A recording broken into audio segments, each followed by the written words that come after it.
NBC Sports presents the National League Division Series. Tonight from Olympic Stadium, it's the Philadelphia Phillies and the Montreal Expos.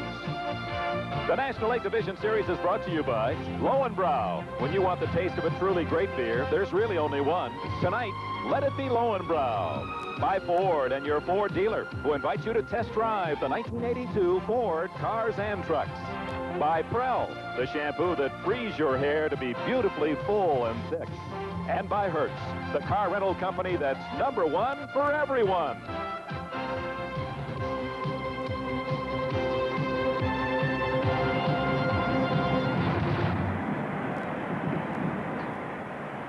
Cold and wet in Montreal's Olympic Stadium. No batting practice because of the rain, but it's dry at the moment. Game 2, the Phillies, the defending World Series champions, against the Montreal Expos. Hello, everyone. Dick Enberg along with Cy Young Award winner 3 times, Tom Seaver. At the start of the series, they all said Steve Carlton had to win for the Phils in Game 1. Montreal beat him. Well, Philadelphia certainly wanted to get a win out of the big guy, Steve Carlton, but he simply made a lot of bad pitches, and he was outpitched by Steve Rogers. Before this series started, Philadelphia 0-5 in this ballpark. Now they're 0-6 in this ballpark. If they want to win, they've got to beat Bill Gullickson, who's only 7-9, but his numbers indicate that he had a better year than that. Gullickson won only 7, but his ERA was 10th best in the National.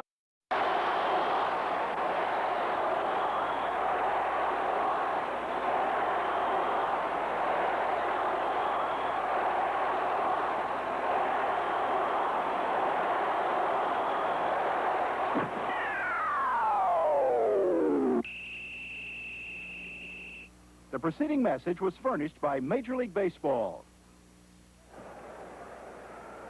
So we're set to go. The first inning, and Lonnie Smith will lead it off for the Philadelphia Phils. And the temperature is dropping. They expect it may be in the low 40s before this game is through.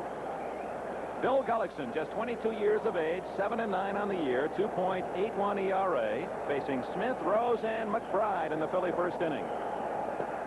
Smith, red hot with a bat. 24-game hitting streak. There's the defensive alignment for the Expos. The battery of Gullickson and Carter, Parrish, Spire, Manuel, and Cromartie around the horn. Terry Francona, Andre Dawson, and Jerry White left to right in the outfield. And the count quickly, 2 strikes on Smith.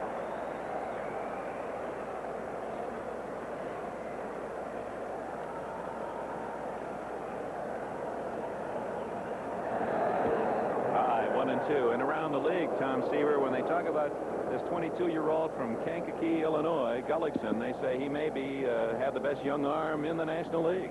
Well, if you listen to the Philadelphia coaches and Jim Fanning, they talk about Gullickson as being one of the future superstars in this game. Just 22 years old, 6'3", 210 pounds, a big man, very mature for just a couple of years of experience in professional baseball. And you look at his numbers right there, 157 innings pitched and only 142 hits. That's a mark of a fine pitcher, and that's a good fastball right there. He tied up Smith with the inside fastball as Gullickson strikes out the leadoff man. Nothing really fancy from Gullickson. Fastball, curveball, slider, changeup, and that's a fastball up and in. He got ahead of Smith 0-2 and finishes him off with a good high and tight fastball. And he'll now face a man mighty tough to strike out, Pete Rose, who led the major leagues in base hits this year. Of course, past Stan Musial, the all-time National League hit leader. Had a couple of base hits yesterday and drives this one foul down the left field line. Crowd a bit larger than the 34,000 that saw yesterday's Montreal 3-1 win. We'd expect about 40,000 tonight. The Expos trying to repeat the pattern. The A's, the Yankees, and the Astros jump out to 2-0 leads in this best 3 out of 5. Up the middle, Spire, the shortstop. 2 away.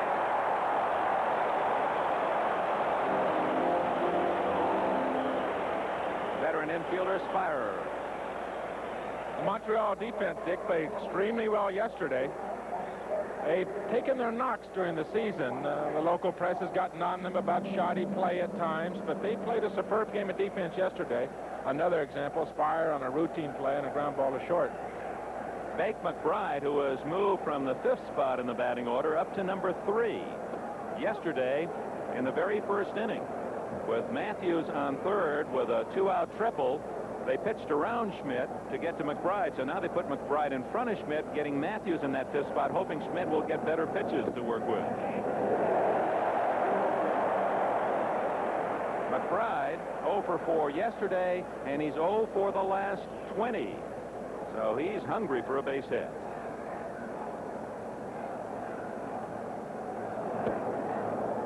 Two balls and a strike. The scores of other games, and you talk about pitching being important in the playoffs. Look at the runs for the losers. The Dodgers only got 1 run in 2 games at Houston, only 1 run for the Phillies yesterday in losing. And of course, the Brewers were shut out today after scoring 3 in last night's game. And in the other American League Series, look at the A's. 2 runs, 1 run in their loss last night, and were shut out in the first game. So in the other 7 playoff games, the losing team has scored a total of only 6 runs. Out of play. And there it is. And the focus is on the right side. The losing team shut out 3 times, 1 run on 3 other defeats. Got to tell you something.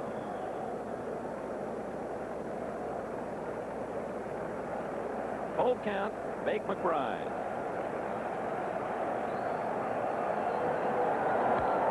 Left side, base hit. So McBride breaks out of that 0 for 20 slump. And here comes Mike Schmidt. Gullickson got ahead of the first 2 hitters that came up for the Phillies, and here he runs a count to 3-2, and Bake can just about sit on the fastball. That situation, obviously, with Schmidt coming up behind, hitting next. You certainly don't want to walk a guy like Bake McBride, and it certainly gives a hitter an advantage. He can pick his pitch, sit on the fastball, and Bake just laid the bat out, hit a single. Mike had a tough day yesterday. Rogers pitched around him in the first inning. Had Matthews at third base with 2 outs. Rogers, no way, go to first base. I'll look at you right over there, and picked his out man and Bake McBride. But he did hit the ball hard twice for outs, and one that you saw in our pregame set, the bullet to third that Parrish stabbed and threw him out, and that saved a run. Very critical time early in the 3rd inning. The Major League home run and RBI leader this year. Cromartie holding on the runner McBride. One reason that Schmidt has become such a good hitter, he's much more patient now than when he first came into the league. He is such a dangerous hitter. Pitchers try to be so careful to him. He hits, I would, just guessing, I would say he hits more with a 2-0 and 3-1 count than anybody in the league. Off the corner, 1-1, and you see Schmidt in the batter's box. He's as far away from the plate as you can get, deep and away from the plate. He changed his stance a little bit last year and kind of incorporated a little bit of the George Brett style of hitting, Charlie Lau style of hitting. Going into the ball. You know, he's extremely strong, can hit the ball out of any part of this ballpark or any ballpark. We understand those in the Chicago area that want to claim this young right-hander Gullickson, and he did pitch at Joliet Catholic High School and had 6 no-hitters. But the Gullickson clan, and it's a big family of 9, say, we want to plug for Kankakee. So who's to argue with the Gullickson? I was outnumbered.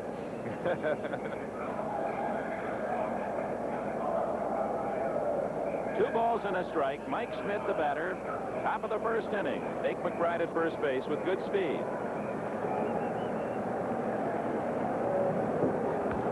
Hit to short. Spivey gets it the short way, and that's it for the Phils in the 1st. No runs, a hit, and a man left after a half inning.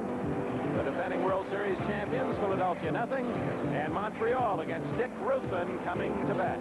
Montreal Expos, with Warren Cromartie leading off and playing first base. Crow has done an outstanding job for us since taking over the leadoff position and batting for the injured Timmy Raines. Batting in the 2nd position will be Jerry White playing right field. Batting 3rd will be Andre Dawson, one of the best outfielders in the game today. Yours truly will bat 4th. Larry Parrish will bat 5th and play 3rd. Terry Francona will play left field and bat 6th. And Chris Fire will bat 7th and play shortstop for us. Jerry Manuel will play 2nd base for the injured Rodney Scott and bat 8th. And Bill Gullickson, one of the premier pitchers in the game today, and still coming into his own. Bill Gullickson batting 9th and pitching for the Expos tonight. Handsome Gary Carter with a big smile with a lineup for the Expos. And here's the defense for Philadelphia. The battery of Ruthven and Moreland. Bob Boone did not catch yesterday as well. Schmidt, Boa, Trio and Rose on the infield. Matthews in left. Lonnie Smith for Gary Maddox in center. And McBride in right. Cromartie 2 for 5 yesterday. Ruthven did not have a good second half of the season, Tom Seaver. Boy, you look at his numbers for the season, all season, 12-7. With a high ERA, he had a very difficult time coming back after the strike. He had some back problems. He tried to compensate, got his front shoulder opening up too much. And he's a very analytical type of pitcher. But many times with an injury, if you try to do things and pitch or hit or whatever with an injury, you get into a lot of bad habits, and that's what happened to Dick, and he did pitch very poorly in the second half. In fact, 1-4, lost 4. This is his overall record, but in the second half he was 4-4 with an ERA of 6.75. He'll let you hit the ball, as you could see from that hit to him. Well, that one bouncing up and got plate umpire Frank Cooley. That one missed home plate by 10 feet. There are the measurements here at Olympic Stadium. 12-foot fence, 325 in the corners, 375 behind the left and right fielder, and 404 to straightaway center. It looks to be a bigger ballpark, the perspective of the hitter.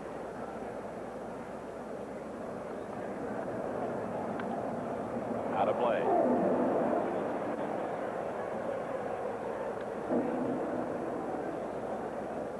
Meanwhile, some of the fans watching game 2, but their love for hockey also quite in evidence. This is the opening night of the National Hockey League season for their beloved Montreal Canadiens. 2-2 to Cromartie. Back up the middle, and Ruthven handles the one-hopper. One away.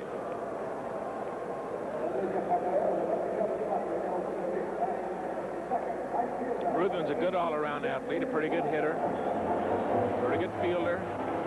He's going to be effective tonight. He's got to get ahead of the hitters and be able to get his breaking ball over when he's behind, if he does get behind. He threw very hard when he came up to the major leagues. From where I grew up, Fresno State kid. Ex-Bulldog. Home is Sacramento, California. Jerry White, switch hitting outfielder, 1 for 3 yesterday.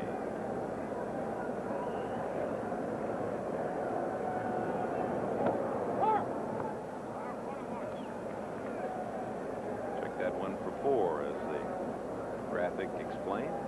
Tried to bunt once, but was safe on the fielder's choice, and that's an AB. Out of play, 1-2. How about the weather itself? Certainly going to be colder here than anywhere else in the playoffs, and usually when you have the cold weather, the scores are low and the pitchers have the advantage. Well, I would think so, Dick, definitely. And the cold weather really isn't a problem as long as the wind doesn't blow. And as you can tell by our booth up here, we've got papers flying around and our notes flying around. The wind is what really causes the problem. And it doesn't cause too much of a problem for a pitcher because he's active all the time. It's the 4 guys that are standing in the outfield. You know, Lonnie Smith and the Gary Matthews out there, especially in extended innings. But the wind is a thing, along with that the cold temperatures, would give you a problem. High fly on the infield, and Trio grabs it for the second out. So a couple of soft outs from Cromartie and White, and that brings up center fielder Andre Dawson.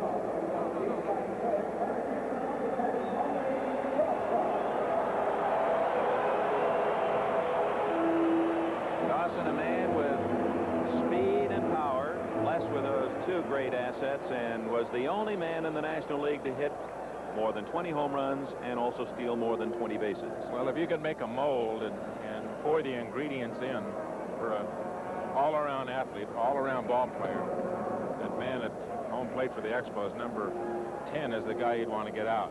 He's got power, he can hit for an average speed, great throwing arm, able to steal a base. As all the scouts would say, he can do it all. They're really the cathletes of this sport. They've got the upper body power to hit the ball long, and yet the speed and the extremities. We've got 2 all-around athletes on this field, and I mean superb athletes in Cromartie and Mike Schmidt of the Phillies.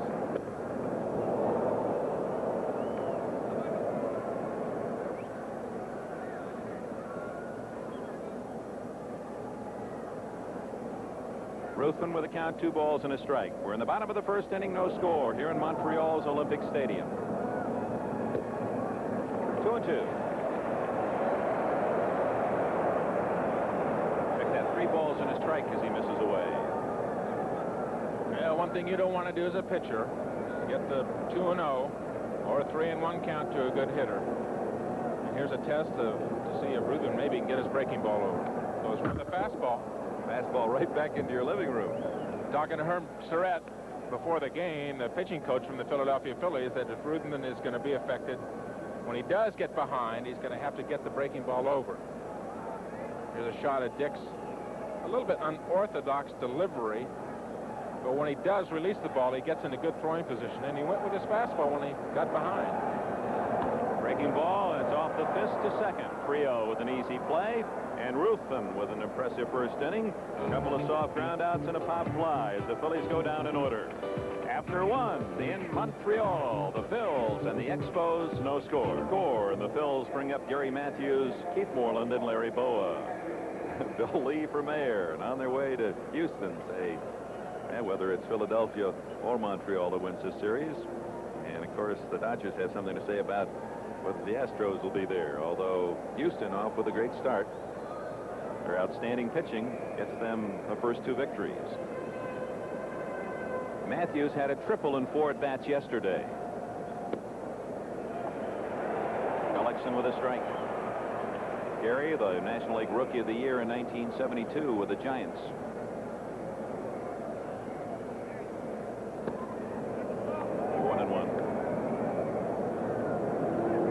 They play him to hit to right center. They give him a big hole in left center field. 2-1. Ooh. I think if I was out there, I might have wanted that one. Frank Foley behind the plate. A good umpire, though.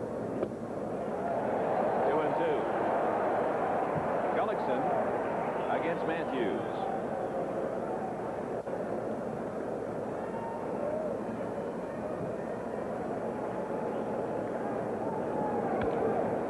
Down the right field line, Jerry White. 1 away. Ball was in fair territory. Well, the defense certainly was played right. Gullickson pitched him awfully well.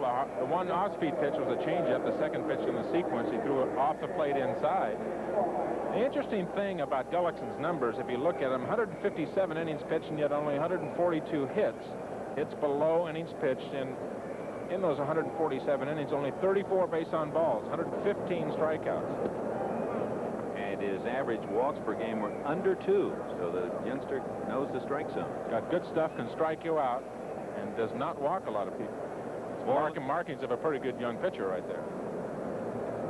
Moreland for Bob Boone, catching the first 2 games of the series, and it was his bat that provided the only Philadelphia run yesterday, a home run to straightaway center field.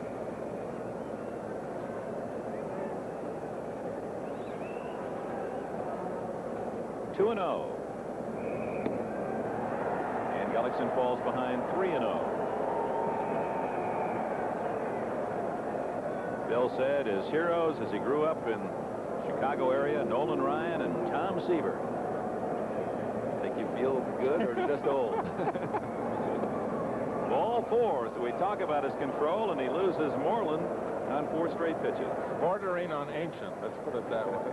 Not by way of your record. 14-2 this year. And a serious contender for the Cy Young Award. And should Seaver win it, would be an unprecedented 4th time. Joe Palmer and Steve Carlton, yourself, have all won it 3 times. Sandy Koufax. Sandy Koufax. Goodness, I don't want to forget the left-hander. Funny you should know that information. We had a little discussion about Sandy Koufax at dinner last night, too, didn't we?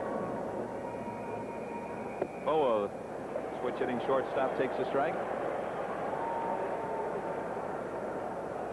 Talking about the greatest pitchers and hitters that we'd ever seen. Of course, when you get into that game, Koufax's name always jumps quickly into the conversation. 1 out, 1 on, no score, 2nd inning.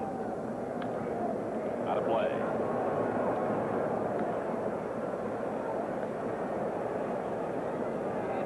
You can see the heavy coats.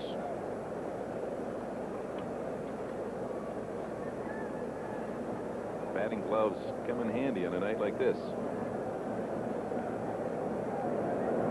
2 strikes on Boa. They play behind Moreland at first base. Ooh, those have to make your fingernails hurt. A little chilly out there. The inside fastballs are going to sting a little bit, but Olympic Stadium here, modern facilities. This isn't like the old days at Ebbets Field or whatever. They have overhead heaters in the dugout, so when you do go in, you're not sitting out in the raw cold. There is warmth in that dugout when you're not on the field. 2 strikes the count. Lifted to right. White with his second put out in the inning. Did you ever pitch in a game where it was so cold that it was tough to grip the ball? You just didn't have the feeling in your hands? Now the hitters kind of give you the indication that that may be the case at times. How about the pitcher? Well, many times early in the season up here in Montreal or maybe even Minnesota, what are the northern parts, when you're playing in April, you're playing in weather sometimes 36, 38 degrees. I mean, and it's not much fun. And you try and work as fast as you can to keep warm. Try not to stand around. Moreland at first, 2 outs. Trio the hitter. And with 2 on in the 9th inning yesterday, he hit a shot to left field. When it left his bat, I think both dugouts thought that might be a game-tying double. But Francona was able to go back and snare it for the last out of the game. 2 balls, no strikes. Trio, another good season for Philadelphia, hitting .287 on the year. And of course, one of the many stars in the Phillies championship year last season.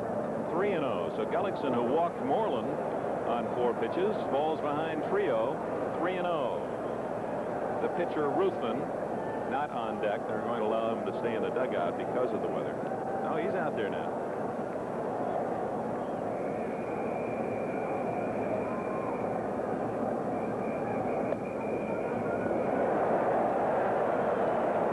Gets a strike at 3-0. The number 8th place hitter for a pitcher with 2 outs is a very important out, because if he can get this man out, he goes to the 3rd inning, the pitcher leading off.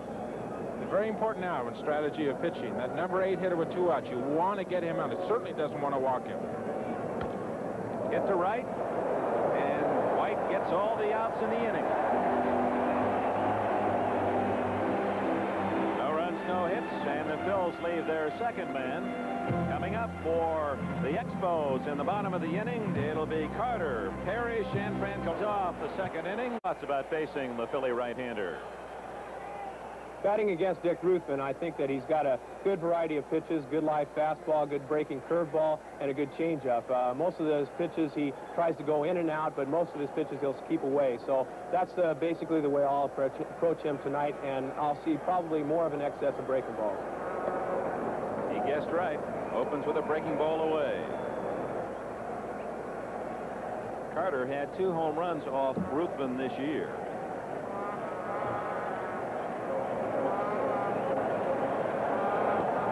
Breaking ball, 1 ball, 1 strike.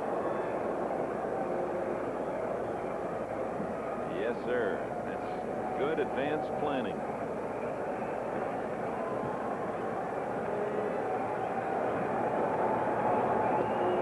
Change hit the corner. Carter didn't think so.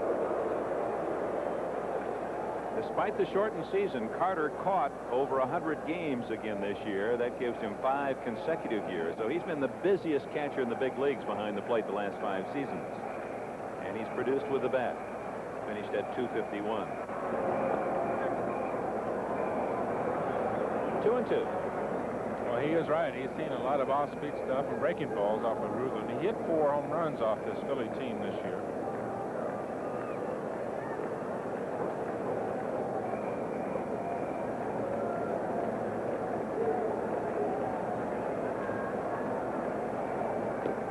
Outside, 3-2.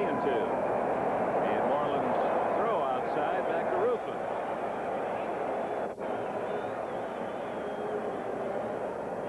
Here comes the moment of truth of this 3-2 pitch. This is the 2-2 pitch prior to running the count to 3-2. Dick looks down, picks up the target as he goes to the plate. It's one thing that a lot of pitching coaches will tell you not to do. Some veteran pitchers might have different opinions about that. Well, Valenzuela, he looks up. Ruthven looks down and then picks up his target. Fastball off a broken bat to short. And Boa takes care of the rest. Rose one-hops the throw. Thus far, Ruthven has kept the Expos on the infield 4 consecutive outs. That great shot of Valenzuela, the Dodgers, where he looks high and almost closes his eyes before he picks up the target, and you look down before you come to the plate. Well, one reason I do that, my theory of why I do that, Dick, is that I have in my mind where I'm going to throw the ball. And I look down, and as I go to home plate, I pick up the spot that I'm thinking of in my mind. And instead of looking at the entire strike zone, when I do come out, I've narrowed where I want to throw the ball down into just maybe a 6-inch box or whatever. I mean, here as we look from the center field camera, as a pitcher, let's say you're thinking of yourself as going into home plate. Well, I might come in and try and pick up Larry Parrish's left elbow there. That's where I want to throw it, boom, right there. So I may pick that up as I go to home plate.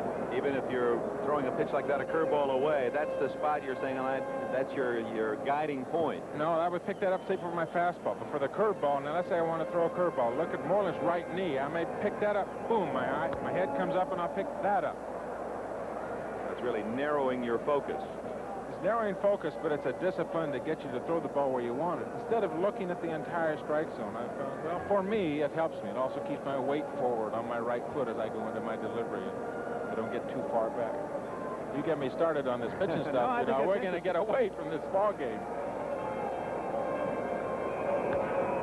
Hit right to third, and Schmidt with a long throw. Oh, and Rose can't come up with it.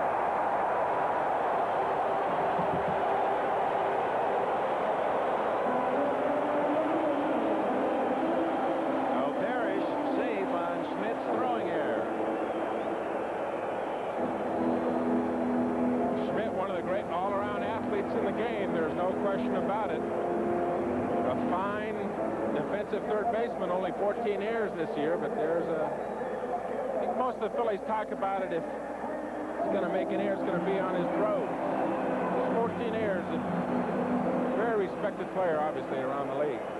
And Rose will pick that one out of the dirt 9 times out of 10, but not in this case. 1-out error. Parrish aboard. Here's young Terry Francona.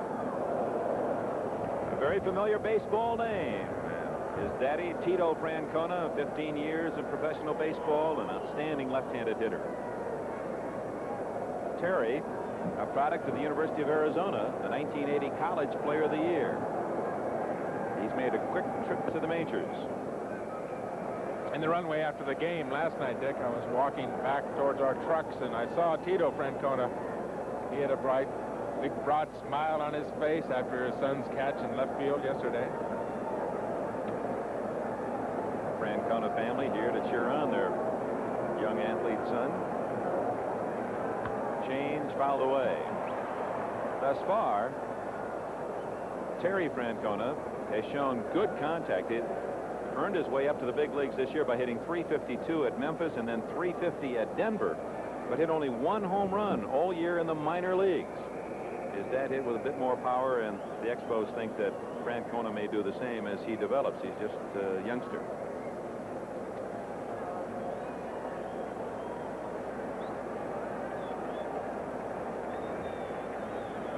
One ball, 2 strikes.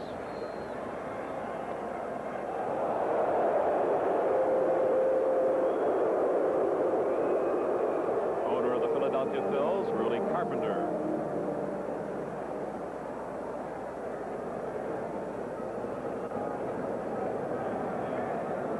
Yeah, wasn't that far inside, was it? Well, he's thrown him a couple change-ups away, and after you send a hitter up, throw a couple change-ups outside, that fastball inside is going to look a lot closer than it really is. As pitchers, the fraternity will usually expound. Many hitters hit themselves because they're looking for that ball outside and can't get away from a pitch that really isn't that far inside. 3-2. We'll see if Parrish is going with 1 out. Yes. Ball 4.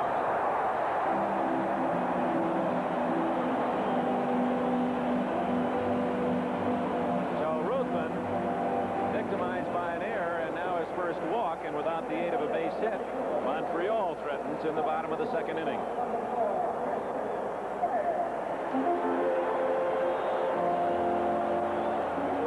Chris Spire steps in. One of the many college players on this Montreal team. He played at the University of California, Santa Barbara, but now makes his home year-round here in Montreal.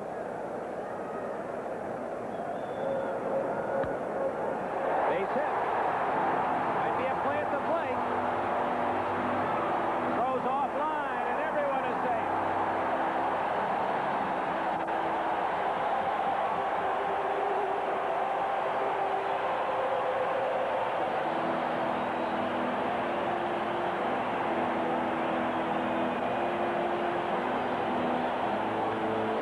McBride in right field does not have a strong throwing arm.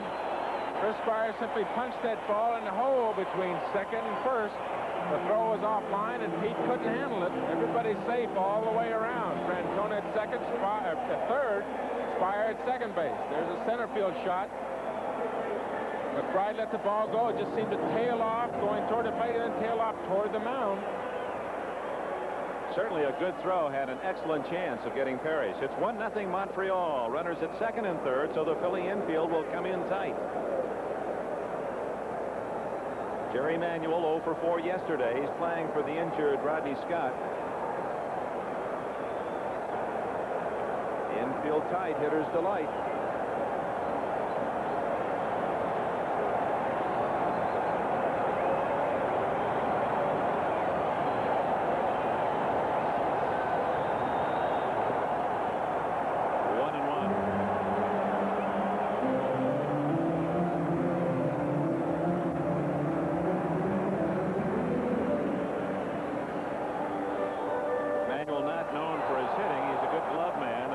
From the Tigers a couple of years ago for Duffy Dyer.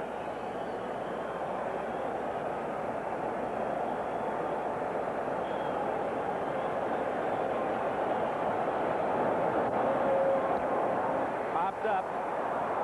Trio.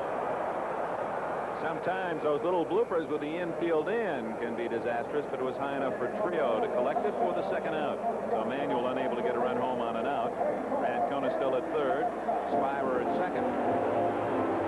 Jim Fanning, who took over the reins as the Montreal manager in September, sends his pitcher Bill Gullickson up there. I want to say hello to Dick Williams, the ex-skipper of the Expos. They say he left graciously his job here, and said, I wish nothing but the best for Fanning and for this Montreal club. Dick and his friends and family watching down in Tampa, Florida tonight. Gullickson had 7 hits this year and 1 RBI. One swing. He could really help himself in this spot. Broken bat to Bowen. So Ruthven sawed off the opposing pitcher and gets out of it with 1 unearned run, 1 hit, 1 error, and 2 men left in scoring position. 1-0 Montreal. We'll be back after these messages from your local seat of the game. Some people just keep warm.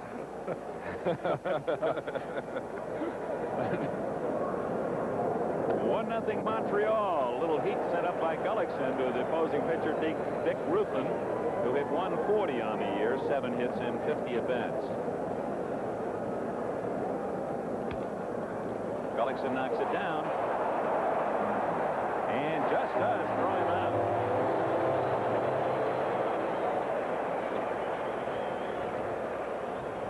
Brings up the leadoff man, Lonnie Smith. It's an example of good reflexes by that young kid. I talked to him before the game. He talked about a mature 22-year-old. I said, what's your out pitch? He says, well, depending on what kind of hitter. I said, you sound like a 32-year-old pitcher, not a 22-year-old. But he moved like a 22-year-old there and threw a seed over to first base. And they say it's not just baseball where he reflects that maturation, that in all social and emotional aspects, that he really handles himself like a man 10 years beyond his age. Smith to left center field. Dawson outruns it.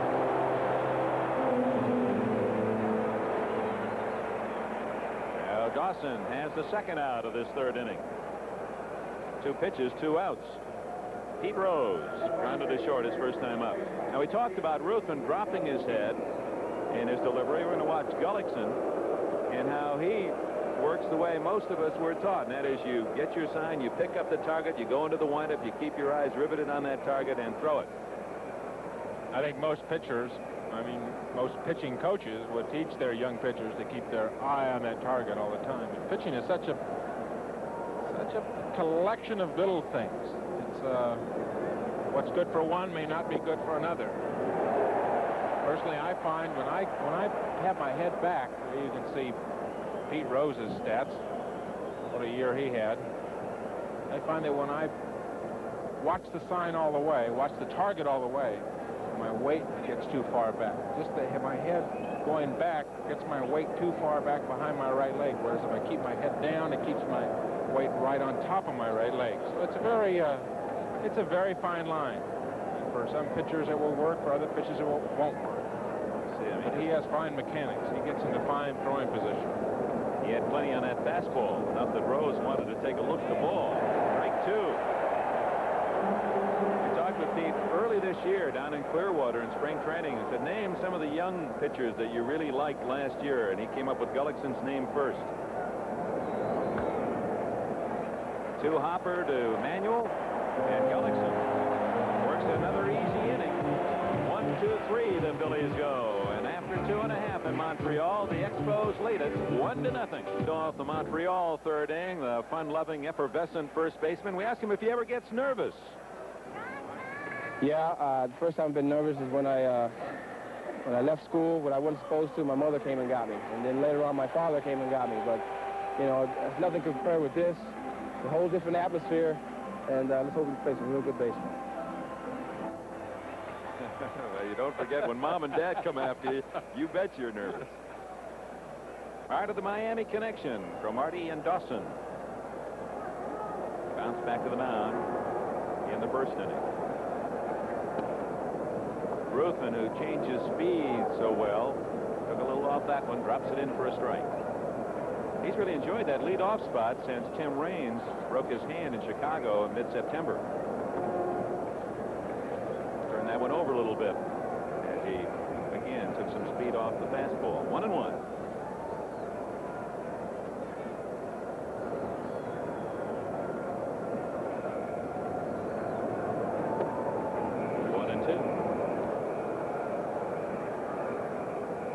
Those are the kind of pitches that are going to make Dick Ruthven effective, that breaking ball.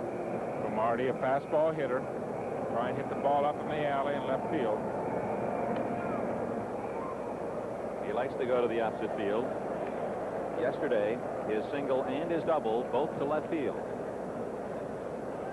Ruthven gave up over 6 runs, earned runs a game against Montreal this season.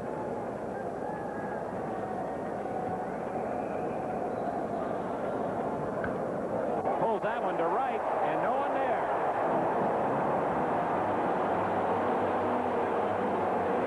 And Cromartie has a stand-up double.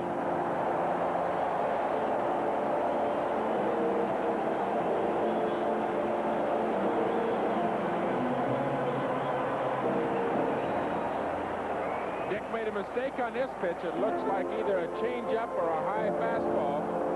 Cromartie does like to go to left field with that ball, but he got it up and right in his eyes, and he drilled it right up in the alley for a 2-base hit. That ball, when it hits that wet carpet, really scoots. You can see some of the puddles on the warning pad. Ball very active off those walls out there too, Dick. And you mentioned the curve in the corners. It's like a hockey rink. Sharply to second. Cromartie advances to third on the ground out by White. Now he got his job done. So 1 out, runner at third, and Andre Dawson the batter.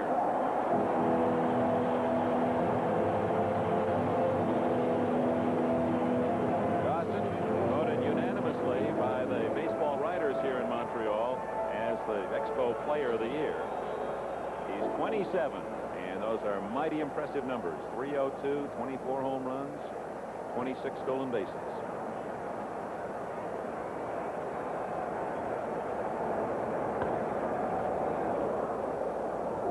yesterday's game, the Expos had a number of chances to score a lot more runs off of Carlton. Carlton got his outs when he needed to. Didn't pitch the kind of Steve Carlton game that we would expect from him.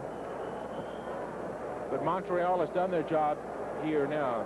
Cromartie gets a second, get him over to third, less than 2 outs, and you got your big guy up at the plate. And with Gary Carter on deck. 1-0 Montreal in the last of the third, 1 out. Infield again plays in.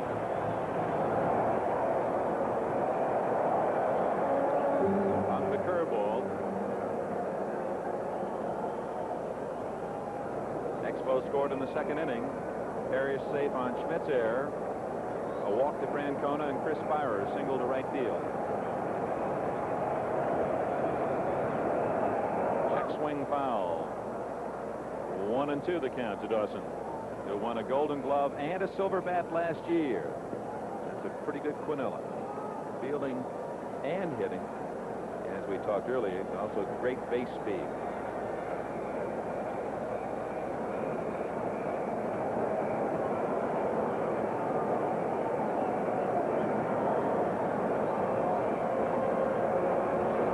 Big pitch, 1-2.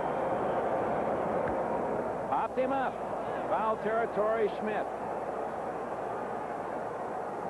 So the Expos again will not score a run on and out. They had a chance, runners at second and third, and 1 out in the second, but Manuel popped up and Gullickson sent a soft liner to short.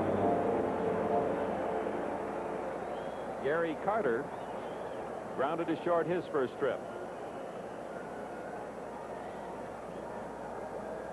Some talk that Carter, who will play out his option next season, wanted to move to the West Coast.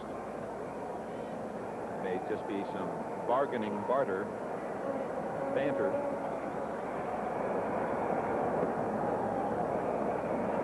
He's the Johnny Bench of the 80s in the eyes of these Montreal fans. He's a real favorite in this town. The fans, I'm sure, would hate to see him go if he decides to play out his option and go to California. Hit deep to left field. Matthews back. Touch 'em all.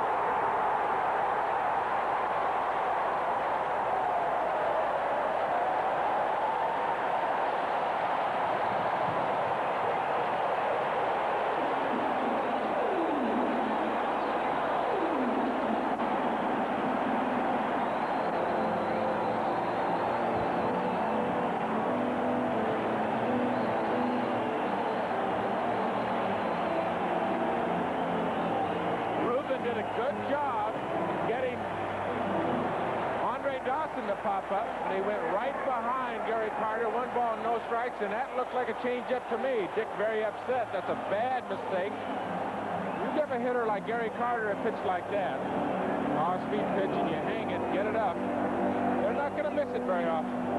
Big hit by the Expo catcher. 3-0 Expos. So Gary Carter, who won the All-Star Game Most Valuable Player Award with 2 home runs, as the National League again beat the Americans. It's his first playoff home run with 2 out and Cromartie at third. 3-0 Expos. Parrish. 5-0-1. Parrish, who struggled most of the year, had a fine September and was voted the Expos Player of the Year the final month of the year. Boa across to Rose. Inning is over, but not before Gary Carter had cleared the left field wall. 2 runs, 2 hits, no one left. It's 3-0 Montreal. Stadium, and Sandy Carter, Gary's lovely wife, as happy as any of them after her husband cleared the wall. A 2-run home run, and it's 3-0 Montreal as we go to the 4th inning. Joel Gullickson will face McBride, Schmidt, and Matthews for the Phillies. McBride, the Rookie of the Year in '74 in the National League with the St. Louis Cardinals. And he sends a soft out to third. McBride with the only hit for the Phillies. And handcuffed on that one from Gullickson. Schmidt grounded to short his first at bat.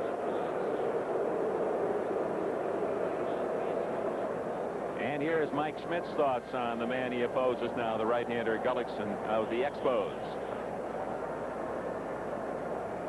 Well, Bill Gullickson, to me, is one of the best right-handers that I've ever faced. His record wouldn't indicate that, but it's no fun going into the batter's box. It's a real challenge for a hitter like myself.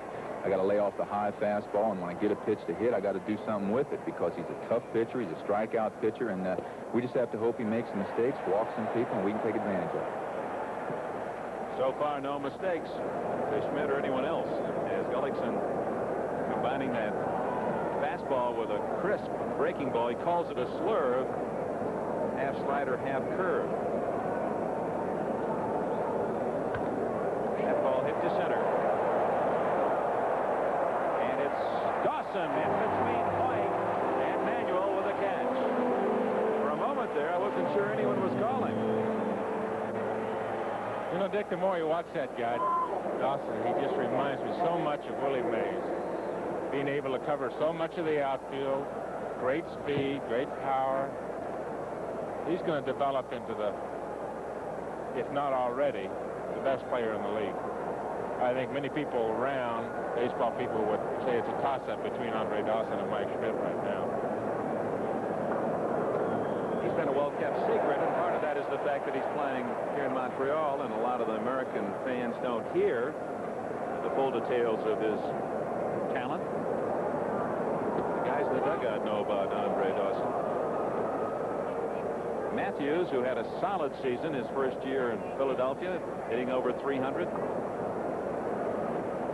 Right up there in many of the league categories. Going around, says Pulley.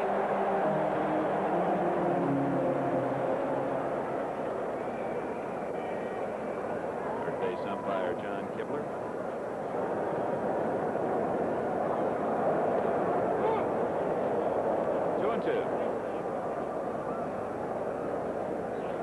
Gullickson's got the ability to get his fastball over, his breaking ball over. That's the appeal play right there. Fastball upstairs, and the count is 3-2. 2 outs in the fourth. The Phils are down 3-0 and down 1-0.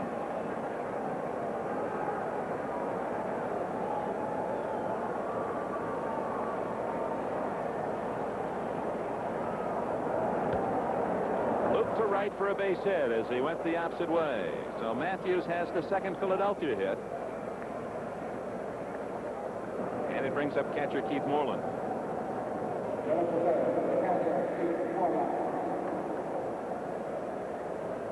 Philadelphia's got 2 hits, Dick, both of them on 3-2 counts. And Gullickson there, 3-2. Looked like he went to a breaking ball. Matthews was fooled. Hit the ball in a hole on the other side. But interesting the fact that 2 hits that they do have, both of them on 3-2 counts. Moreland walked his first time up. Both a baseball and football star at the University of Texas. Well, he wouldn't call himself a star. You want to talk to Keith Moreland, you just mentioned Longhorns, and he'll give you a 15-minute dissertation on Earl Campbell, his teammate. He just thinks he's the most awesome athlete he has ever encountered.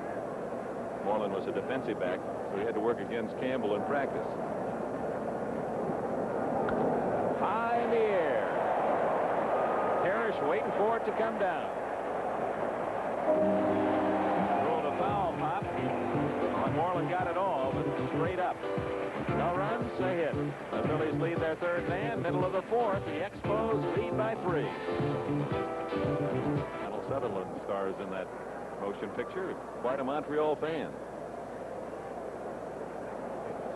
He was here yesterday, and I guess Tom comes out to many of the home games of the Expos. Francona, bad hop, but Rose handles it and gets him at first. Ruthven covering. Francona out 3-1. Brings up Chris Meyer, who's had quite a series. Yesterday, an RBI double, then walked the next 3 times up, and his first time tonight, single to right to drive in a run. Here's his thoughts about the playoffs. Yeah, it's only been a decade since my last one, and hopefully we can make out a little bit better than I did on my first try. Of course, that was with the San Francisco Giants back in 1971, 10 years ago. Good, solid player. And again, the blend of age and youth on this Montreal team. The young kids looking as far as saying he's just so solid, nothing seems to upset him. You're talking about experience, the Montreal people, coaches, that aspires, that is a settling force in the infield. He doesn't have the range that a lot of shortstops might have, but he makes the plays that he gets to. Not the steady plays. Every ball that he gets to, he's got a chance, got a fine, accurate, consistent arm. Turns a double play as well as anybody can turn a double play. He's made his adjustment through the years, hitting .225 this year. First came up, he had some power. I think one year he had 14, 15 home runs with the Giants. He had only 2 home runs this year, so he's just gone up on the bat, trying to make contact, and has done that so far against the Phillies.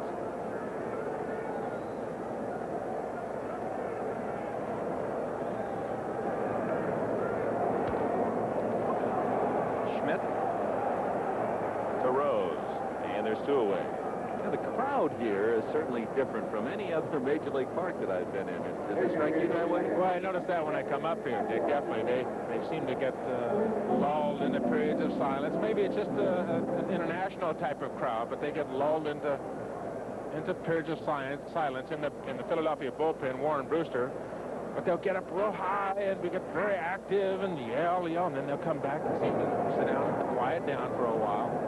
Whereas most of the American crowds, there's something always happening, always that rumble. And here, it's almost as if they're in an opera or at the theater. They really become very quiet. And they wait for the exciting event to happen. And when it does happen, well, they really get involved. Like you say, the American crowds all over the United States and the ballparks, there's always that din, that buzz that's always going through the stadium, no matter where you are. Here, that's missing.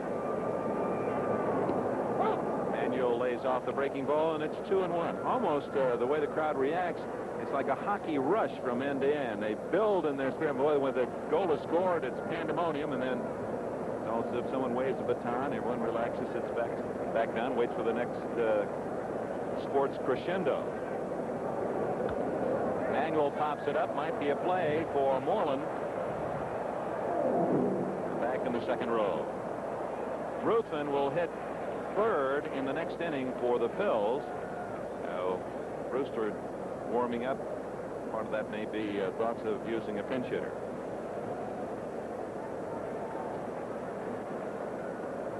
Two outs in the fourth. Ruthven and the Phils trail Montreal 3-0. So far in the playoffs, the horses are going wire to wire. When you win the first one, you get the second one too, and that's what Montreal trying to do. Schmidt handles Manuel's ground ball, and Ruthven settles down and gets the Expos in order. All on ground balls in the fourth, and after 4, Montreal 3, Philadelphia nothing. We'll be right back after these messages from your locals. 4-inning totals here in Olympic Stadium, Montreal. 3 runs, 3 hits, no errors, and 2 men left for the Expos. No runs, 2 hits, an error, and 3 left for Philadelphia. Gullickson will face the lower third of the Phils' order: Bola, Trio, and Ruthven. Larry's third best average in his career, 12 years with the Phils, at .283 this season. Feisty competitor. One of the many athletes out of Sacramento, California. They've had such a great program in that city.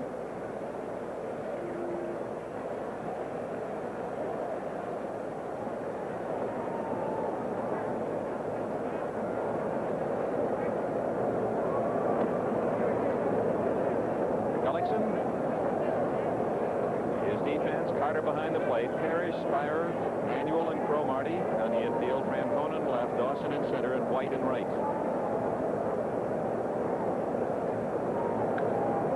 Hit to left. Spire going out and falling. The ball is shallow fly to left, handled by the Montreal shortstop. I was wandering around on the field before the game trying to get the lineup for the Expos, and I ran into Bill Gullickson over there. You know, he's a diabetic, and he takes his insulin shot at about 12 o'clock on the day of a night game. And I ran into him. I said, "Where are you going?" He says, "I'm going down to have dinner." And this is about 3 hours before the game. And he says, "Yeah, the day of a game, I have to go down and eat a little bit more than I normally would at this time, or else I can't make it through." Just another part of his life. Something else you talked about is maturity. Something else that he's dealt with very successfully, very easily.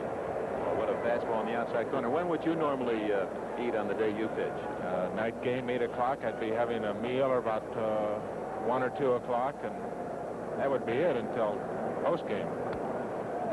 Another one off the fists, and Manuel out to make the play. They're going to have to call up Louisville, get a new order of bats. There have been a lot of broken ones tonight. Have to get Pee Wee Reese on the phone down there. Have a special order. He's not throwing many pitches down the middle of the plate. 2 jam shots in this inning. Hitter's off balance because he can get his breaking ball over at any time. Good hard fastball. Gross will pinch hit for Dick Ruffin. So Ruffin works the first 4 innings, giving up 3 runs, 2 of them earned. And the big blow, Carter's 2-run home run.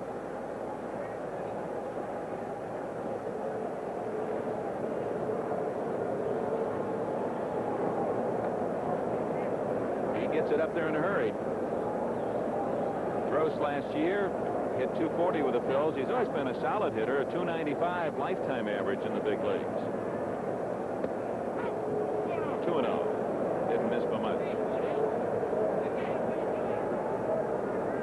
Greg was part of the Manny Trio trade coming to Philadelphia from Chicago.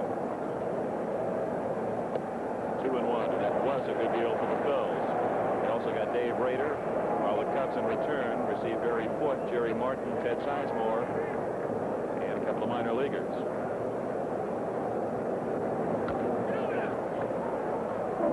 Gross is part of Dallas Green's left-handed duo coming off the bench. Senor Ruben Amaro with a fine. He always had good hands. A nice bare-handed snap of that foul ball. There's Warren Brewster. He's going to be the Phillies' next pitcher.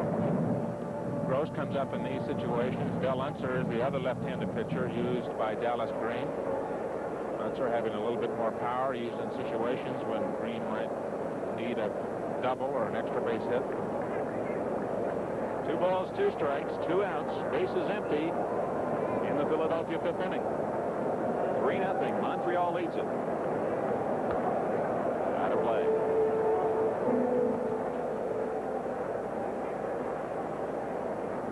Did you ever buy that theory that when you saw a batter for the first time and he wore glasses that you tried to pitch him low?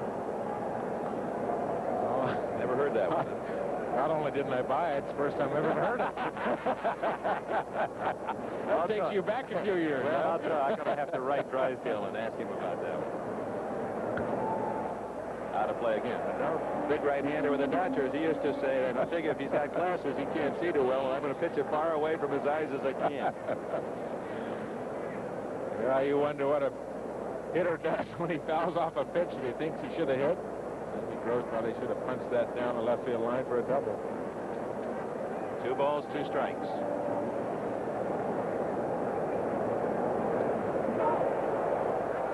Three and 2. No, says third base umpire Kibler. That call is guaranteed to get a boo from the home crowd, although it appeared that Gross did hold back. Full count, 5th inning. Commissioner Bowie Kuhn here in Montreal for Game 2. Have to borrow some of Nanook of the North's equipment that Brian Gumble had in the pregame show. Hit well, and a good play by Manuel. He certainly attacked that ground ball with some aggression. So through 5 innings, the halfway mark in this one, 4.5 innings in the book, gets Montreal in command. Made that play, and that ball was hit hard. Closing out the 5th inning. So Bill Gullickson has given up just a couple of singles through the first 5 innings. Meanwhile, the Expos have gotten him 3 runs. And at this point, the series and the game is all Montreal. It's all Montreal, and it's all chilly up here, too. They don't seem to mind.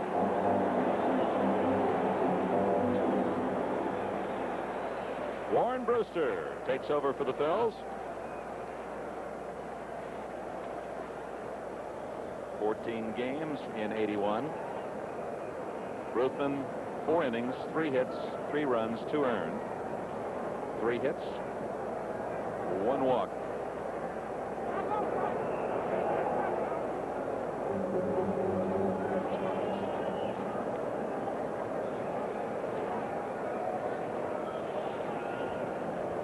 Gullickson sent a soft liner to short his first at bat.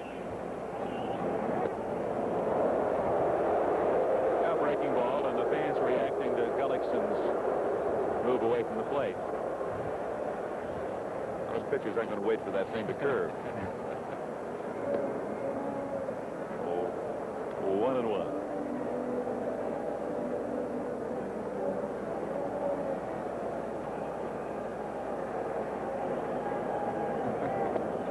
Did you ever buy that theory, Tom Seaver, that Another one. you take it easy on the opposing pitcher? Oh, no, never. Maybe once with Jerry Kuzma when I pitched against my buddy. That was all. 2-2. If you get him in 3 pitches, you want him out of there.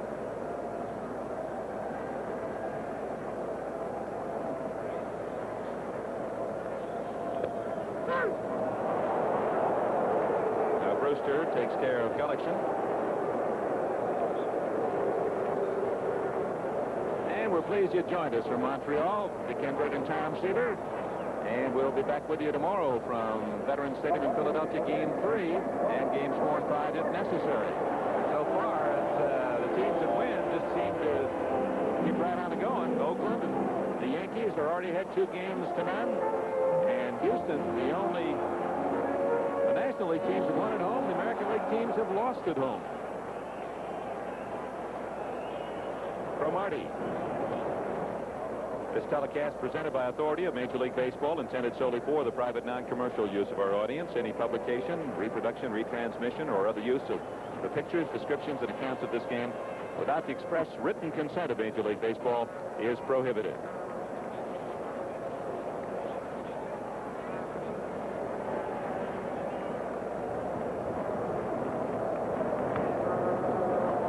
Fouls it away, and it's 1-2. He doubled to open that 3rd inning and scored on Carter's home run. Game time tomorrow, both for the Dodgers, Houston from Los Angeles, and Montreal at Philadelphia, 4 o'clock Eastern time. So they'll be starting at 4 in Philly and 1 o'clock game in Los Angeles. I wonder if they're going to have the sun out for us tomorrow in Philadelphia. I'm getting so acclimated to this. I'm getting to like it. Those long johns you have on every day, you ought to like it. Red ones yesterday, blue ones today. I got them all on tonight. Cromartie downswing, so Brewster has come in to strike out Gullickson and Cromartie.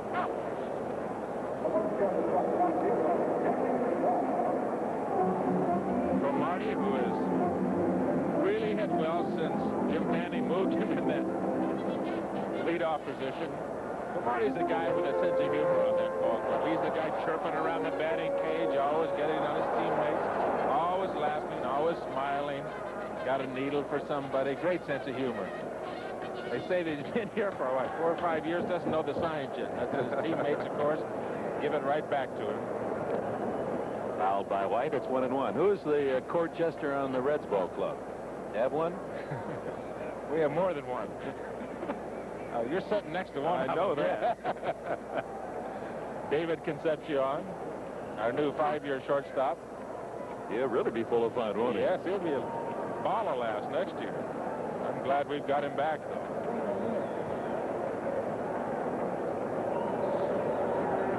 It's 3-0 Montreal in the last of the 5th inning. Bases empty and 2 out. Jerry White, the batter. For baseball news, Bobby Maddox is quit as the Toronto manager, will move back into the front office.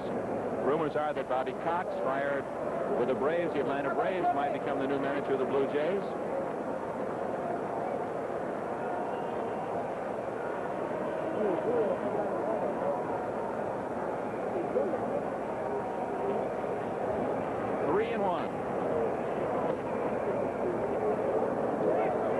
Joe Torre, fired by the Mets this year, working the radio broadcast of this game tonight. And in the case of both those disposed managers, that sometimes the jockey can't carry the horse across the finish line. The jockey looks for a new mount.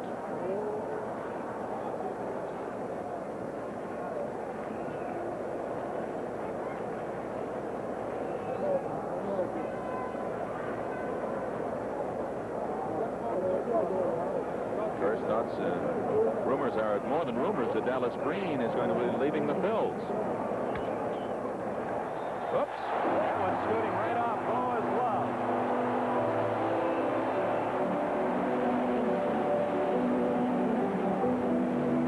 Now that's an example of the reaction of the ball off that wet AstroTurf, the areas of the infield, although the field was covered for most of the day when it was raining. They took the tarp off when they did some hitting. Parts of that infield are wet, and that ball hits those wet spots out there. It will really scoot. Yeah, the game looks so easy when you watch it on television or when you look at it from opposition. And it is an experience, even when the carpet is dry, to field a ground ball for the first time off the artificial surface. You can get yourself handcuffed in a hurry, much less when it scoots the way it squirted off the grass or the artificial grass that time. Andre Dawson up, 2 out. And Brewster keeping an eye on White. Dawson, of course, you get a star like he is, you want a nickname. They call him Hawk here and Awesome Dawson. What do you call him, Tom? Can't tell you. I imagine you can't. Depends if he strikes out or if he hits the ball hard or hits the ball out of the ballpark. He got a great swing, very fast inside. It looks like he's going into that play like you'd be able to pitch him inside, but he is quick in there. Extremely quick inside. If you're going to go inside with him, boy, you really got to get in there hard. Don't feel too sorry for those players sitting on that bench. There's heaters up above them. Should we tell them there's heaters up above us, too, or not? There's an example of that right there. Louis Aguayo, he was taking batting practice yesterday in earmuffs, and they were inside. 2-1.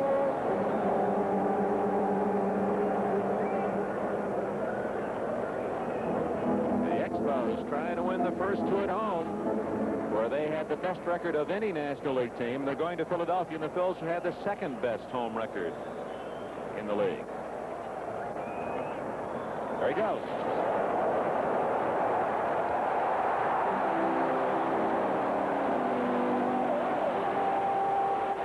Jerry White, who stole twice yesterday successfully, gets himself in scoring position with 2 out in the 5th. Moreland doesn't get a bad pitch to handle. Fastball down and in. Jerry White, a good jump on Warren Brewster. Stole the base relatively easily. Billy Williams right on top of the call at second base. Good shot from our left field camera. Nice pop-up slide. Yeah, White trying to pick up the slack. Tim Raines, who set an all-time Major League stolen base record for a rookie, was 71, and Rodney Scott with 30, 101 stolen bases, basically out of the lineup. Dawson a check swing, and Boa trying to come to the plate, and White is out. So Boa actually made that play as the ball was by him into center field, and alertly knowing he couldn't get Dawson at first base, made the quick spin and caught White rounding third. Dawson hits the ball right back up the middle. Good heads-up play by Larry Boa, the shortstop. A lot of experience at that shortstop position. He knows he has no chance at Dawson at first. Turns around and picks up White going home. Good heads-up play. And a perfect 4-hop throw to Moreland for the out. It remains 3-0 Montreal. Again, as Boa, realizing he couldn't get Dawson, took his time, did not get a very strong throw as he dribbled it in, but had plenty of time as White rounded third, was too far toward home, could not retreat. Boa had him either way, no matter which way White might have wanted to go. So that saves it from 4-0. The Phils down by 3, and they start with the leadoff man Smith, Rose and McBride to follow. Gullickson has pitched a strong 5 innings, 1 walk and 2 singles. And there's a base hit. And you see how quick that center fielder has to be. That's just an average single on grass, but on the carpet, that can become a double in a hurry. Well, it's a good example of the respect that Lonnie Smith has for the arm of an Andre Dawson. First pitch fastball, Lonnie Smith, first ball fastball, hitter up and out of the plate, and he shoots it up in that gap. It stays at first simply because of the arm that Dawson does have in center field. That's a significant base hit by Smith because he had a 24-game hitting streak, or 23-game hitting streak to end the season. He hit safely yesterday, again today. Those won't count. The playoff records do not count. Rose, easy fly to left, and Francona there. The all-time, the reason we say it's significant in that Smith now hitting safely 23 plus 2, that's just one shy of the all-time Philadelphia consecutive game record, Chuck Klein. Great star of the Phillies back in 1930, hit safely in 26 in a row. I think he did it twice. So Smith up there with some great names on this run through September and now into October. Mr. and Mrs. Don Gullickson, Don and Nancy Gullickson from Kankakee or Peoria. Here tonight that you're on this or Joliet. Name any other city, because they all want to claim Gullickson around Chicago. Quite a family. And when you talk about a young man and the praise that Tom Seaver has offered his attributes, and you're really praising the parents.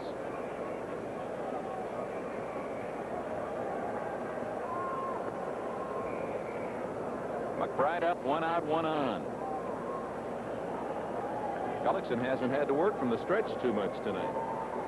Well, he's been doing things correctly, Dick. And getting ahead of his hitters, getting both pitches over. Getting ahead of hitters, getting ahead on that count is such an important aspect of pitching. Here we are in the 6th inning. He's really only been behind, and not by behind, I mean run to a 3-2 count. Gotten to 3-1, 2-0. He's only been in that situation 5 times tonight.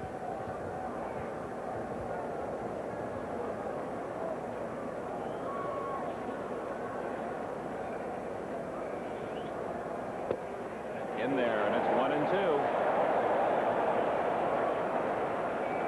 That's the name of the game, pitching low strikes.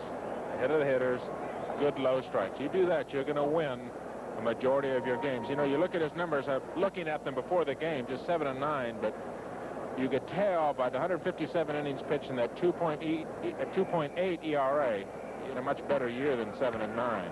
Could be 2. Manuel with a fine stop. Force at second base. There's the defensive play of the game by Jerry Manuel. Here comes the crowd.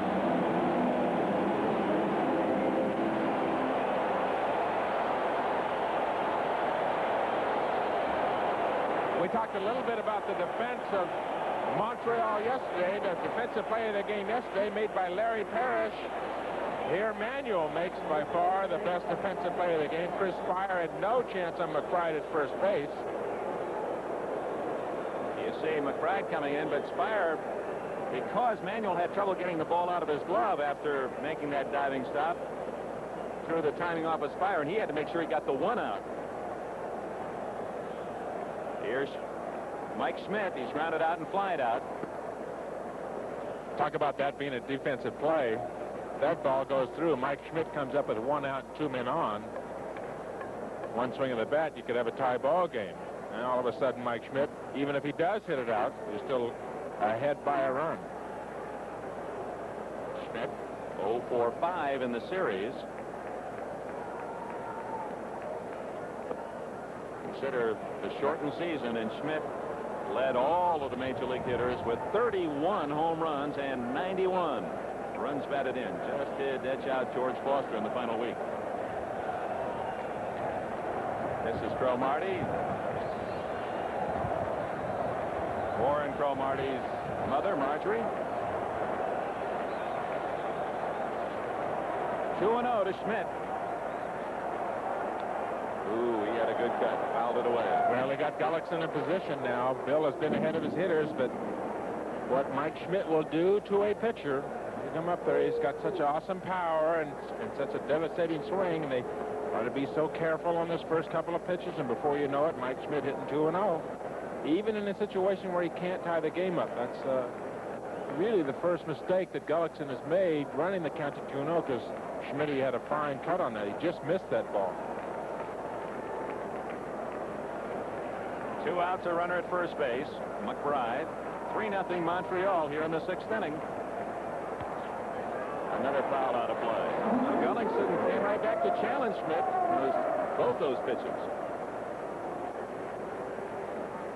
Now what is he going to feed him? 2-2. Threw him a couple of fastballs, and now he's back even.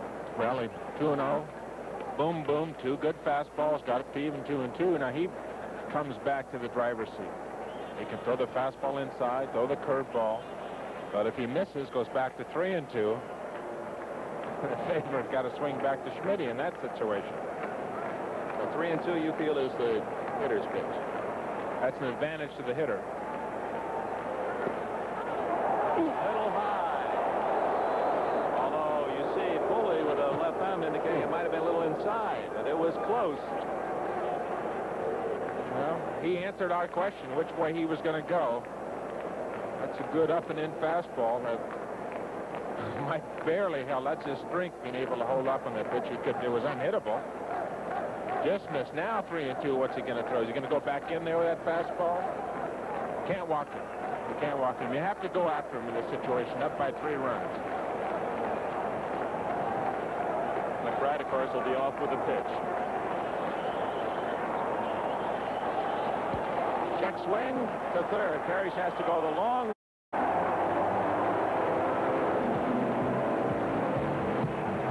No runs.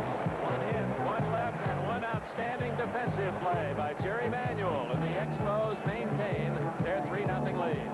Run, the big blow in this one. We asked him before the game about his objective today. Very big plus to win that first ball game, especially since we beat a premier pitcher in Steve Carlton, and that just has given us the overall confidence to carry over in tonight's ball game against Dick Ruthven. And of course that confidence spells a 3-0 lead, and Ruthven already in the showers. Sparky Lyle begins to warm up for Philadelphia. Brewster, of course, that may be optimistic thinking on the part of Dallas Green, and that Brewster would hit 5th in the 7th inning. His 2nd inning of pitching. Well, especially in this weather, you're going to have to give your pitchers a little bit more time to get loose. There's Sparky Lyle, veteran left-hand reliever for the Phillies. In Boston, played for the Yankees, Texas. Out of the Bronx Zoo. World Series, here we come.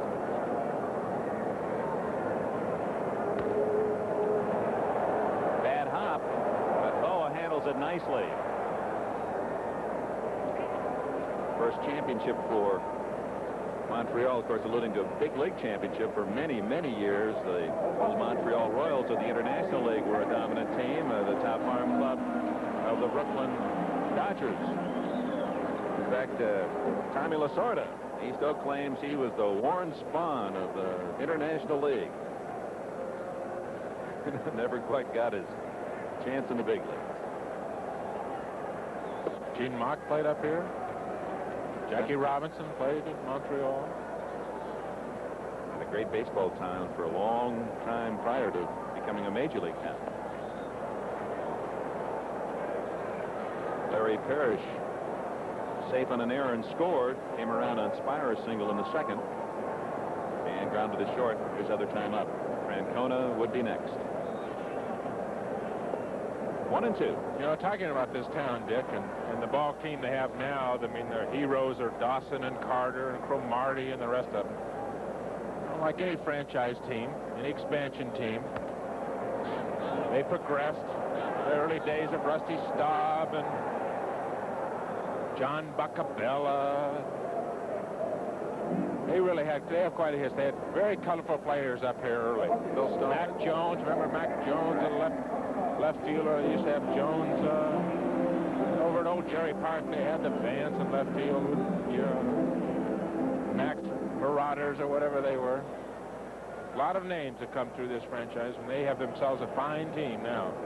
Yeah, they became a winner 3 years ago in '79. Again, last year, losing out in the final week's final game. And this year, on the final Saturday, clinching a playoff spot in this unusual baseball year.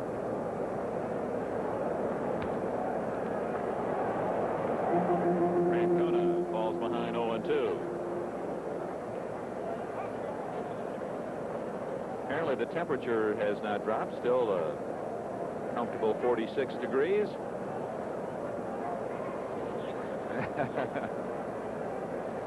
If I was wearing long johns, it'd be comfortable too.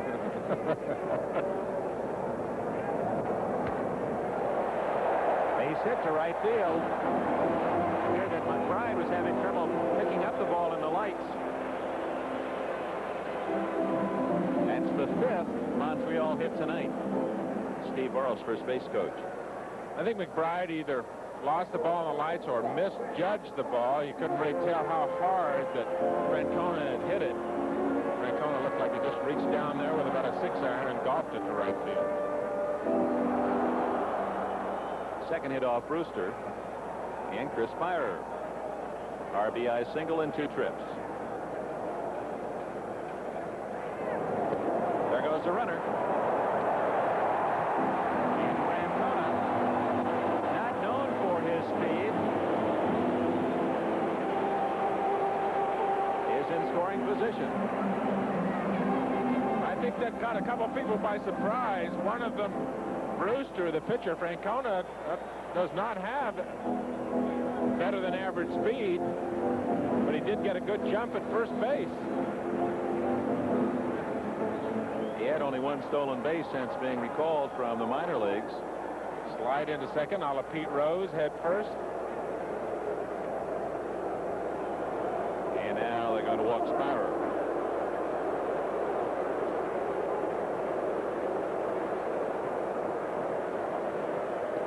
And they'll take their chances on the lighter hitting Jerry Manuel, who is still looking for his first playoff hit, 0 for 6. And Spire's been tough.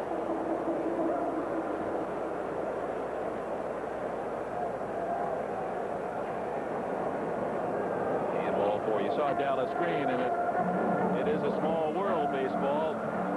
Green, who came from the front office and became the manager and brought the Philadelphia Phillies their first World Series championship last year, and now Jim Fanning called out of the front office, where he's been a vice president, development, player development, working so closely with the youngsters in the farm. Now he's done a great job in September, and now it's Fanning looking for that dream come true. And as he said to us 2 days ago, he said, John McHale wants me to go back in the front office. That's exactly what I'll do. I belong to the organization. And I said, but once you get a taste of it, you know, down here, and you win, and the crowd, the roar of the crowd, he said, listen, I'm not married. My life is baseball, and I owe it to the Montreal Expos. Whatever they want, I'll do it. Well, he was very big on saying that he is a company man, and it depends on which way he wants to go. That's a shot of the scoreboard here at Olympic Stadium. You can see the French on top, English on the bottom, ball freeze and retreats. 2 retreats we have here. Manuel's trying to make it 3, and does. 3. And that's it for the Expos in the 6th. No runs, a hit, and 2 left. We go to the 7th. Phillies need 3 to tie, as they do throughout the big leagues. Whenever Canadian team plays an American team, both national anthems saluted. And a nice crowd tonight, 45,896 to see game 2 of this playoff series. And Montreal trying to go back to Philadelphia, putting the pressure on the World Series champs. And Gullickson has played and pitched as well as a man can. He is the main man putting the pressure on that Philly offense. There's no question about it. They'll face Gary Matthews, Keith Moreland, and Larry Boa. And so far in these first 2 games, the Expos hitting timely, pitching outstanding, and defense flawless. Matthews a single to right field his last time up.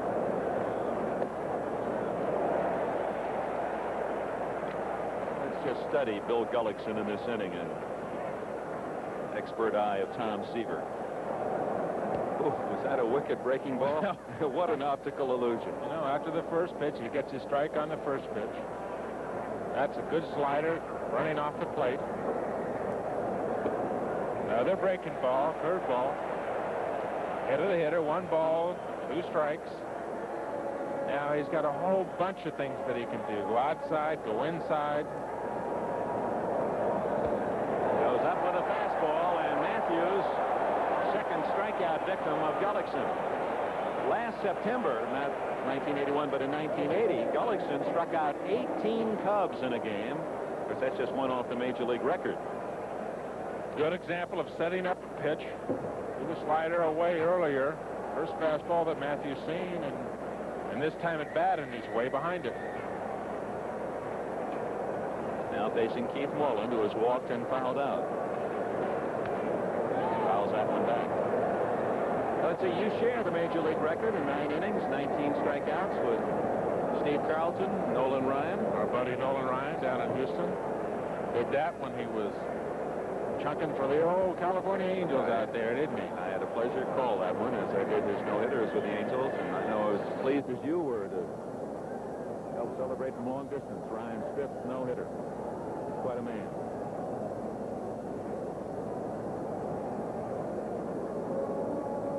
You look at Gullickson, he's got a great frame for there's a ball in the field at Frank Crona as we previewing that comes out of the Philly bullpen down the left field line. Gullickson's got a great frame. He's built like Ryan, bed on maybe a little stockier through the torso. Powerful legs as you have, and Ryan has always credited the power in his legs. 6'3", 210's got big thighs, got a big rear end, a lot of muscle mass down there. Sword the strain of pitching, a lot of power involved in those legs. And he gets down, he drives with them too. He uses them. He doesn't just use them as a fulcrum. He gets down and drives with that back leg. Very impressed with his maturity. Just 22 years of age. That's one of the few pitches that he didn't really throw well. I suppose the Phillies are impressed with his fastball and his curveball right now. You can see how he gets down and drives with that back leg, pulls the left side down, pulling that left side down, and pulls the right side up and gets the arm in a throwing position. Fouled away. Well, the Expos and everyone around the major leagues knew that Gullickson was a great prospect. He had 6 no-hitters in high school in Joliet, Illinois. And there were a great talent in that 77 draft. Harold Baines was picked first, and he's made it already to the big leagues. Terry Kennedy, the Cardinals, now playing with San Diego, and Paul Molitor, we've seen with the Brewers in the playoffs, and Gullickson. And the Expos had second pick and picked Gullickson over Kennedy and Molitor. Another chance for Parrish, and scooped out by Cromartie. Now Gullickson continues his surgical job on the Phils. Parrish, like Mike Schmidt, is a fine defensive player. Larry's got a very strong arm. He really has a cannon over there at third base. This one a little bit low, and Cromartie does a good job of digging it out, but Parrish has as strong a throwing arm as any third baseman in the league. 2 out. And Boa, the batter, looking for his first playoff hit. He's 0 for 5. Parrish is another one of those Montreal players from Florida. Big sportsman down there. When the Reds came in to play the Expos here, he was telling me about a 24-pound bass that was caught down in that Central Florida area.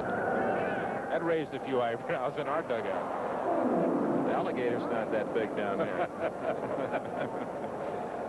Yes, it is a good Florida connection between the Expos and the deep south of the United States, with 3 starters, Cromartie, Dawson, and Parrish. And also Raines is from down Seminole State. 1-1 to Boa. Gullickson keeping it quiet on the Philadelphia side. Another soft chop to short. Spirer. And for the 3rd time tonight, Gullickson retires the Phils in order. And they're standing in Montreal, the 7th inning stretch. And the Expo fans pleased with that score. 3-0. 3-0.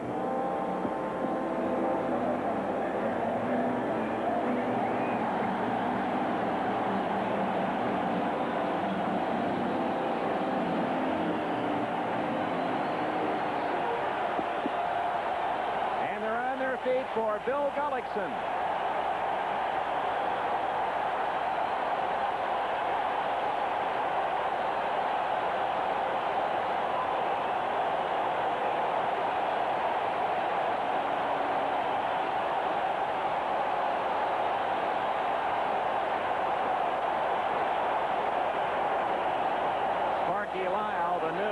Philadelphia pitcher. And again, these Canadian fans, the highs are extreme, as are the lows, the valleys.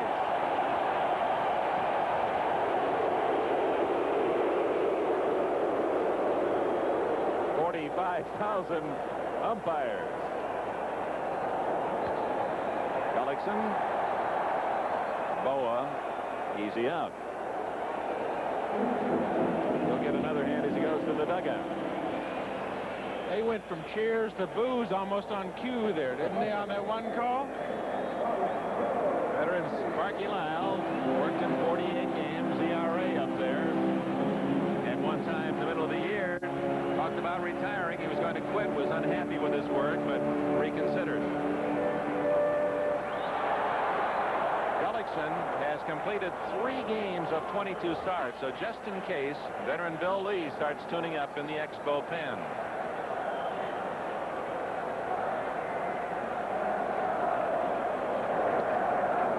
Marty grounded out, doubled and scored, and struck out. Expos scored in the second inning off Dick Ruthven. Nice bunt. Schmidt. And I believe they'd have had him had Rose been able to pick it out of the dirt. Bruce Romine at first base, the first base umpire did call him out. We talked about the exceptional athletes on this field, and Cromartie and the other one, and Mike Schmidt. Look at this play. Pretty as no small man comes in bare hands, off balance, and fires the ball down there. Pete just could not hold on to it. And Fromming had called Cromartie out. Had Pete been able to hold on to the ball, you see Bruce to your right there. Another good angle. Look at it. Cold hands or not, Schmidt with a great barehanded pickup and had to throw there in time. Rose for the second time tonight, unable to dig a throw out. They'll give him a base hit. Tough play.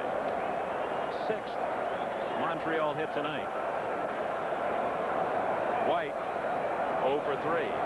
The runs for Montreal, second inning, an error, a walk, and an RBI single by Spire. In the third inning, Cromartie doubled, and Gary Carter hit a home run over the left field wall. That's been the story. And Bill Gullickson has handcuffed the Phils on just 3 singles through 7 innings.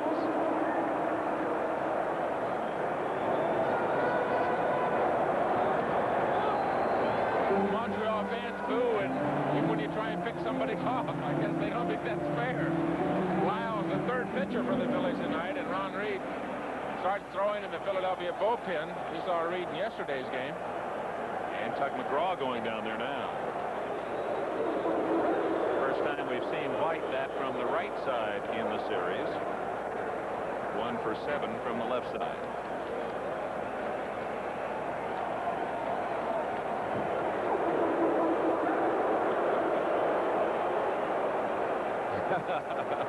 Rose rubbing the dirt off the ball just in case Cromartie had wandered away. Get an easy out. Good cut at a 2-0 pitch. White, of course, into the starting lineup since the injury to Tim Raines. It's a shame that the Expos and the country denied the chance to see the exciting Raines play. Although he is available, he's on the 25-man roster and could be used as a pinch runner.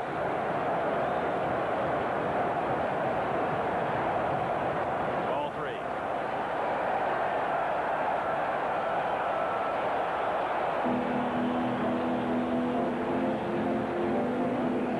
Well, let's see if they play hit and run or they let Cromartie go here.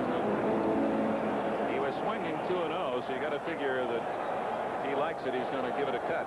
Chance to start a little action one way or the other. Lyle's not going to let him go for nothing.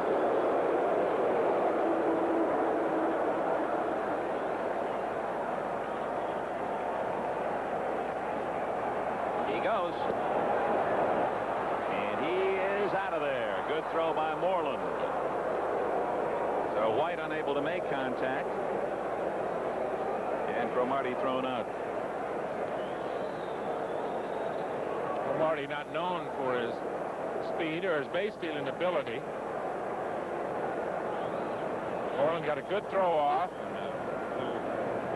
Simple tag by Manny Trio, the second baseman. And Philadelphia gets their second out. And now White walks. And of course, in Cromartie's behalf, that was not a steal. It was hit and run or run and hit, and he was going to make sure that Lyle delivered the ball before he made his break. It's up to the hitter to make contact.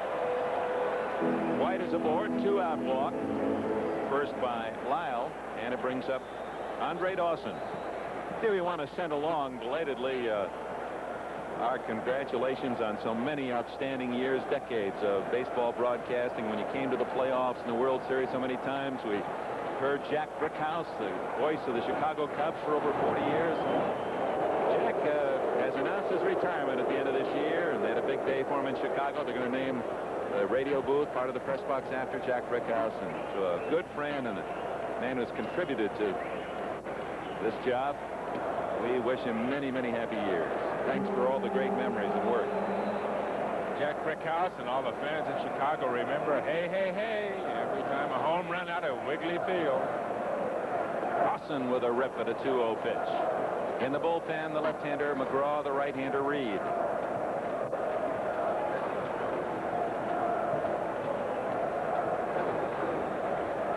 Dawson, 1 for 3, an infield hit. White, remember, has stolen tonight and had 2 steals yesterday, so he's a threat with 2 outs to go.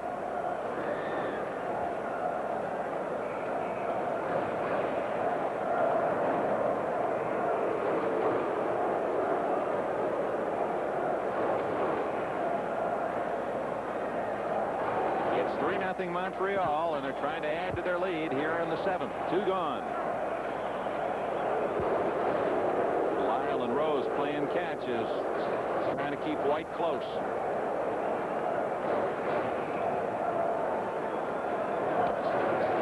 A little quick pitch there from Lyle, and it's fouled by Dawson. White saying something to first base umpire Bruce Froemming.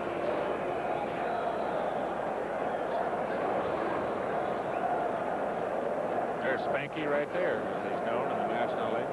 Bruce Froemming. The sense of humor that guy's got. I think they got to send White here. 2-2. Dawson's got 2 strikes on him. Even if he does get thrown out, Dawson leads off the next inning. You save Dawson, give him almost 2 at-bats. Good play.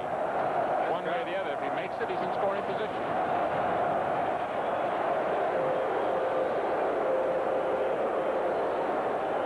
Now they'll be going this time. 3-2, 2 out. Crowd really suddenly showing all kinds of life. Beginning to celebrate as we come now to the 7th inning. Hit hard, and Trio gets it. Dawson didn't seem to think so. Trio a little trouble getting the ball out of his glove, and he had to hurry that throw as Dawson was sprinting. 3-2 pitch, it sharply up the middle. Man, he had time. Had trouble getting out of his glove, but he, according to Bruce Froemming, good, great hand. Make up your mind at first base. 2 innings to go. Montreal by 3. Not the Montreal 7th, and apparently good cause for argument by the Expos. Bang, bang. Manny Trio made that play, leads off the Philadelphia 8th inning. The Expos in front 3-0.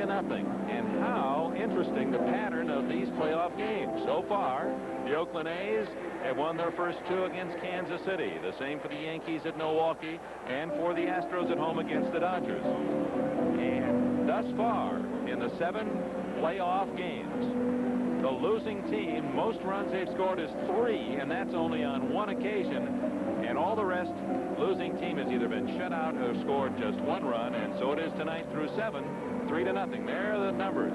Pitching prevailing. Well, pitching the story tonight here, Dick. Bill Gullickson has never faced more than 4 men in 1 inning, and he's making it look easy. I mean, the team that he's facing, that Philadelphia Philly club, is not loaded with punching Judies. I mean, they can put some points on that scoreboard, as they call them here in Montreal, and he's simply shut their whole offense down. Top scoring and hitting team in the National League. And they've got just 6 outs left in case Jim Fanning has his bullpen ready, his top left and right-hander, Fryman and Reardon.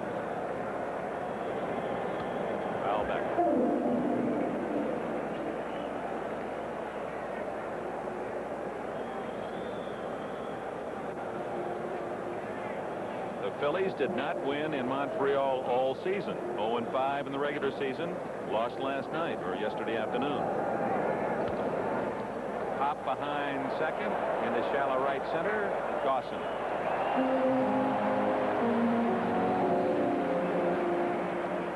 Yes, sir. Gullickson has spread those 3 hits out rather nicely. One in the first by McBride, the other in the 4th from Matthews, and the 3rd hit in the 6th inning by Lonnie Smith. In that inning, a fine defensive play on McBride's ball by the second baseman Manuel snuffed out the only near threat the Phils have had. As you mentioned last inning, Gullickson 3 complete games and 22 starts. Going into this inning, he had 92 pitches. So far, he should still be strong, especially with the cool weather. Throwing a lot of strikes, getting ahead of his hitters, mixing up his pitches, doing the kinds of things that a pitcher has to do to win ball games. George Vukovich, who had a base hit as a pinch hitter in the last inning yesterday, batting for Sparky Lyle. Now, Gullickson has certainly carried out his game plan just for I think in order to beat the Phillies, I have to go out and pitch my game, go out there, keep them honest, don't let them sit on my fastball, get my breaking ball over in a fastball situation.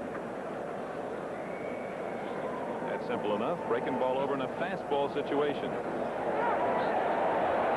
A delayed call from plate umpire Pulley, and Vukovich takes a walk. 3rd strikeout from Gullickson.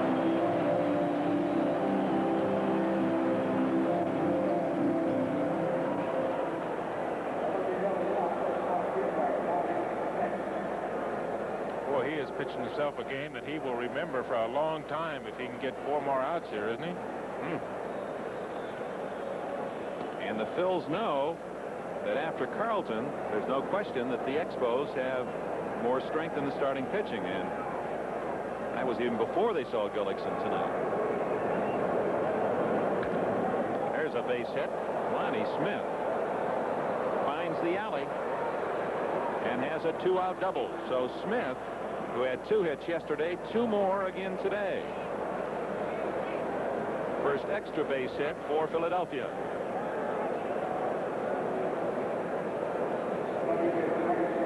Smith singled last time up here, a fastball. Gullickson, one of the few pitches that he's really thrown out over the plate. Lonnie just turned it around. That ball really scoots on that AstroTurf when it's wet, doesn't it? Wow, even Dawson. You would think as good as anybody be able to cut that ball off. The ball scooted right by him all the way through to the wall. Pete Rose wearing the collar. That didn't happen very often. He's trying to pick up the Phils' first run. Grounded to short, to second, and fly to left. Never missed a game as a Phil. He just didn't want to sit on that bench. He just wasn't built for not playing. Soft to left. And the Phils get a run on a bloop single by Rose. It's 3-1.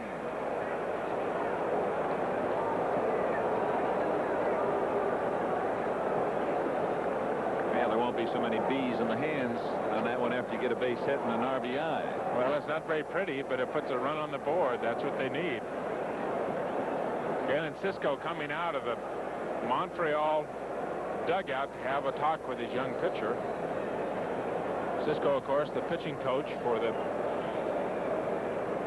Montreal Expos. There's that last pitch, fastball inside that Pete just fights off and hits the left field. Chris Pryor not able to make the play.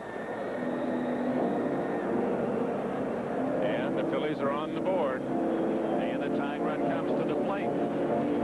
Rose at first as Cisco just with a brief word with Gullickson and back to the dugout. Galen, a former pitching coach at Kansas City and former outstanding football player at Ohio State.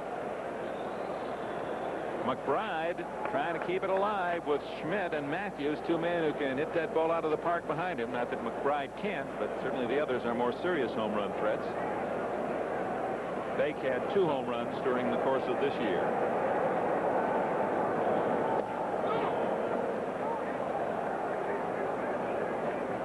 A 2-out double by Smith and a single by Rose has made it 3-1 Montreal. Gullickson with his parents looking on. 1-0 to McBride. Out of play. Still looks like he's got a good fastball, Dick. In this situation right here, facing Big McBride, Rose on first. His hand is still stinging from that last base hit. This situation right here is the biggest out that he's had in the ball game so far. Pitcher normally has got to get 4 or 5 or 6 outs in a ball game to win it. And this is the big one because the man on deck is Mike Schmidt. Out of play, and he's in front of McBride. 1 ball, 2 strikes. If you get Mike Schmidt out, Mike Schmidt leads off in ninth. He can't tie up the ball game. He can't get into a situation where he can hurt you. So McBride, who was elevated from the 5th spot behind Schmidt to the 3rd spot, trying to give his teammate, the home run RBI leader in the National League and the Major Leagues, a chance to swing here in the 8th inning with a chance to get the Phils not only in the game but ahead. And he's done it. Rose around second to third on a double by McBride, and the tying run in scoring position for Mike Schmidt. Gullickson, giving up 3 hits in the game, suddenly gives up 3 consecutive hits in the 8th inning. All with 2 outs, too. He got 2 outs in the inning very quickly. And Jim Fanning comes out of that dugout. That's going to be a no. Now he goes back. Maybe his bullpen is not ready. There's the pitch to McBride. Rips a double down that right field line. Yes, here he comes. Fanning's coming out now.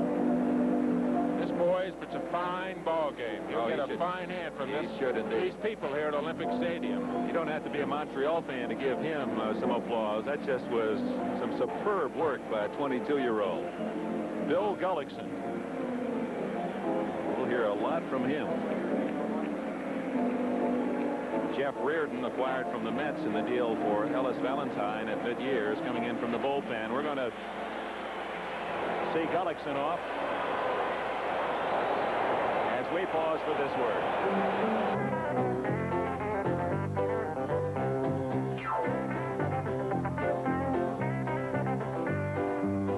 It's the one event that more than any other brings out the youth in all of us.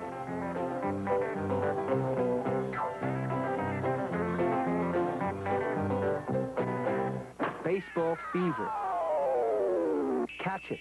It's worth it. The preceding message was furnished by Major League Baseball. Gullickson did get a tremendous ovation as he left the field, replaced by Jeff Reardon. Mike Schmidt, with the game perhaps on the line. His thoughts about the right-hander of the Expos. Well, Jeff Reardon is a guy that hadn't got a lot of publicity. He's not that well known. But I know him. I faced him quite often. He's a good pitcher. It throws real hard. He cuts the ball across the strike zone. He's a tough guy to hit the ball out of the ballpark on. When he comes in the ball game, we just have to work him and try and scrape for a run here and there. And if he's in the ball game, the game will be close, and we're going to do our best tonight to beat him. Well, Schmidt is in that potential spot with Rose at third, tying run McBride at second. 2 outs, 8th inning, 3-1 Expos. Territory. Parrish with a look. Out of play. Schmidt came out swinging, didn't he? This is the situation that makes manager Gray and pitchers worry. What do you do? Second and third, first base open. Well, the old rule, you don't put the winning run on. Casey did it, though, a few times and got away with it. The guy at the plate had the best offensive year, really, of anybody in our league. Anybody in the National League. So this.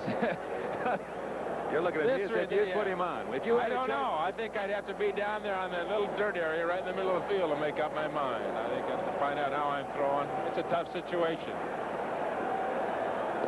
1-1. Reardon came in to get the final out yesterday, and Manny Trio sent a shot to left with 2 men on. That was captured by Francona. And Francona and the Expo outfield playing Schmidt with respect.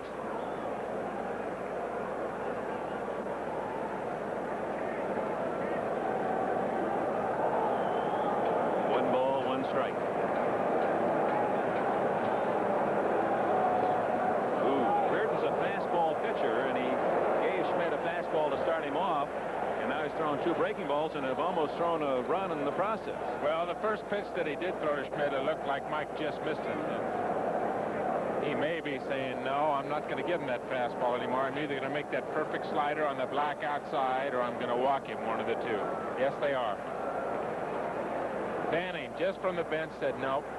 If we're going to lose a game, let's not lose it to Mike Schmidt. Let's not lose it to their best hitter late in the ball game. Let's put him on first base. Now they take the bat out of Schmidt's hands, although in the process, they're putting the potential winning run at first base. But the point well taken. You got the guy who had the best run production in the entire major leagues, and don't give him a chance to beat you. That's high respect. You have just seen the highest compliment. And Gary Matthews is a pretty tough hitter hitting behind Schmidt. Batted .301 during the course of the year. 9 home runs and 67 runs batted in, and those 67 RBIs right up there with the leaders. He was a player of the month in September, so he finished very strong at .330, coming down the stretch with 7 home runs and 31 RBIs in that month. He was really on fire coming down the last 4 weeks of the season. First, by putting Schmidt at first, it also gives that Philly infield a play at every base. Out of play.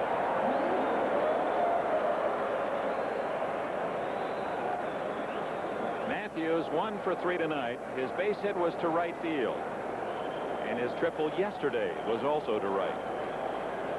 Bases full of Phillies. 3-1. Expos in the 8th. 2 out.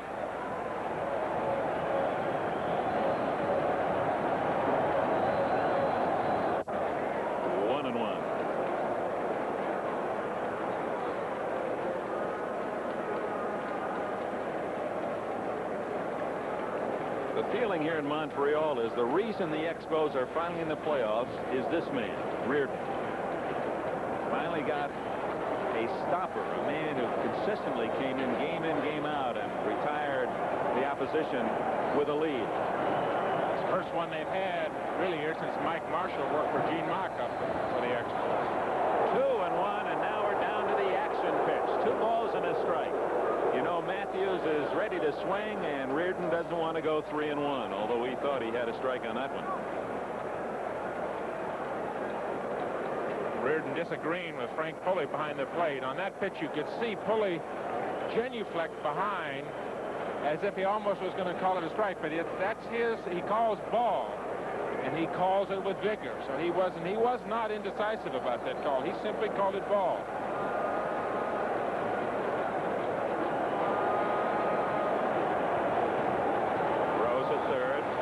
Number 21 in your picture, the tying run at second. Schmidt at first.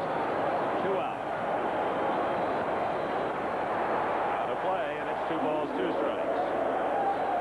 Reardon is one of the many college and university players on this Montreal team. In fact, nearly half of their roster, 12 of 25. You see Matthews on-base percentage right there with all the big boys. Go-ahead run. Reardon attended the University of Massachusetts. Crowd picking up, pulling for Reardon. Matthews just did get a piece of that one.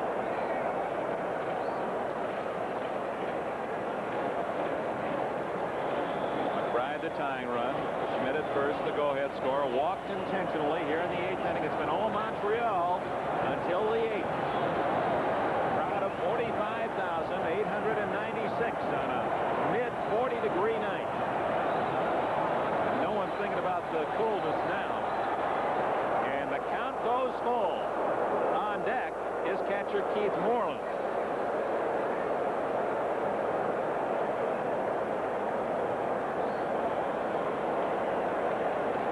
Moreland with a home run yesterday. Runners will be going on this pitch, so a double could bring Schmidt in.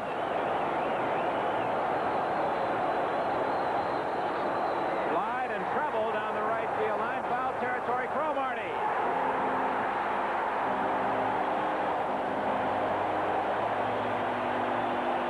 When they left the trouble, but it was sailing foul, and Cromartie gets the out. Reardon pitches out of trouble in the Philly 8th to get a run on 3 hits and leave the bases loaded.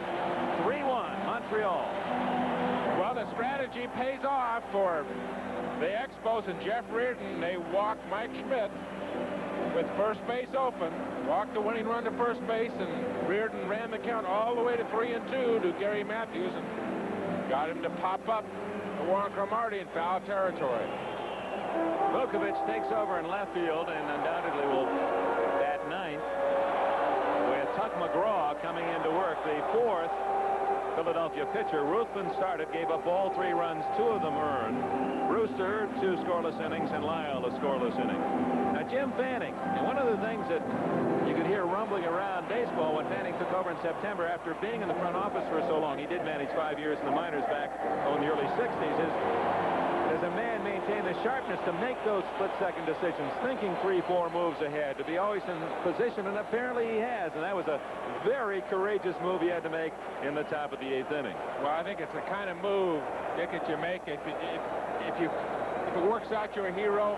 If it doesn't, you're the GOAT. Oh, but you got to go with your instincts, and I'm sure that with Mike Schmidt in that situation, he's been thinking about that, not just in that inning. That's been something that's been on his mind, conceivably for 4 or 5 days a week.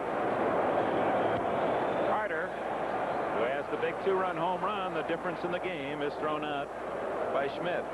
Well, as you've heard it so many times, as you go over the hitters prior to a series, you come to one man and say, don't let this guy beat you. This guy can do nothing but beat you, and that's the tag on the Mike Schmidts, the Andre Dawsons, the Gary Carters.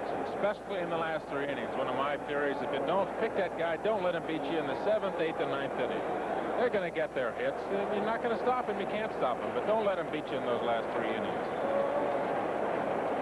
McGraw, one of the many stars for the Phils in 1980. Had a little arm trouble here in September. Didn't pitch for 2.5 weeks. Pete Rose has the second out in foul territory as Parrish fouls out. Looking ahead to the 9th inning for Philadelphia, it'll be Moreland, Boa, and Trio scheduled.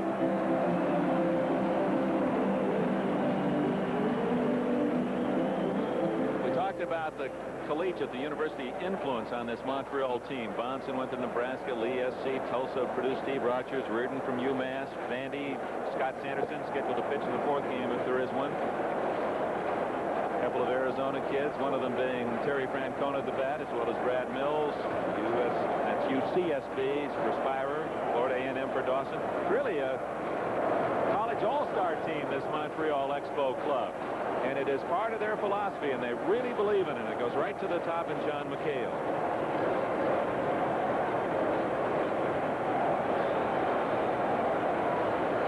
Francona for Jerry Kindle's Arizona championship team in 1980. Rose doesn't get him. He's had trouble with that backhand all night. That's the 3rd one he's not been able to pick out of the dirt.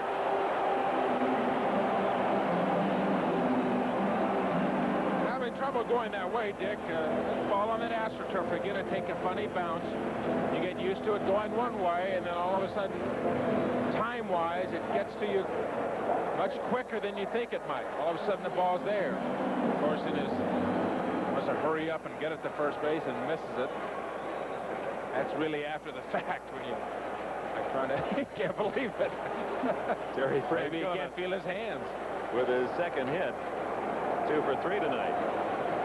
Spira, RBI single and a walk, 1 for 2, and they pick Francona off. No, they don't. Now he's out. Came off the bag. He had what would have been a stolen base, although picked off, but unable to maintain contact, and as he came off the bag, he alertly was tagged out. I think he had his mind to go up one way or the other, no matter what happened. He took a while getting rid of that ball. That's why he was initially safe. But he slides past, goes right off the base. Larry Boa alertly staying right with him. So that's it for the Expos in the 8th inning. The Phils come up their final turn. Moreland, Boa, and Trio scheduled down by 2. Boa alertly at shortstop as he covered off. Francona safe for a moment.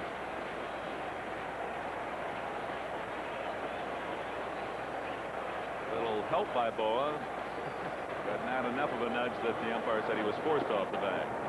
Dick Enberg and Tom Seaver, Olympic Stadium in Montreal, 9th inning, 3-1. The Expos lead it as Moreland will start things for the Phils in their last at bat. John Gonzalez, our director, George Finkel, our producer. Excellent work again tonight. Our thanks to Mike Cohen for his statistical work.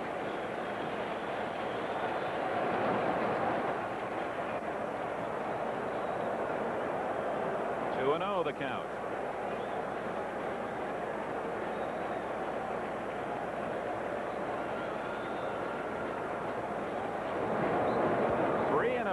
And Reardon, of course, any base runner brings the tying run to the plate in the 9th inning. Moreland's up there taking. Definitely got to be taking a strike, down by 2. Jeff really hasn't come close to the strike zone. Trying to overthrow the ball, looks like to me. He's got to go ahead and get his strikes. Right down Broadway, you need a strike. There it is. And likely to be taking again, 3-1. Oh, in the same spot.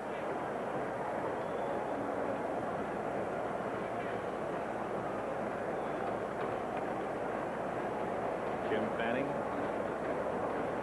watching strike 2. Talking with Norm Sherry, the bullpen coach for the Expos, and he said when we first got Reardon over here, he said he just came up to me and said, I'll tell you one thing. I like it when it's toughest. And he said, you know, then I waited to hear the other things. That's all he said. He said, then I knew he really meant it. There's no other baloney going with it. Put me in when it's tough.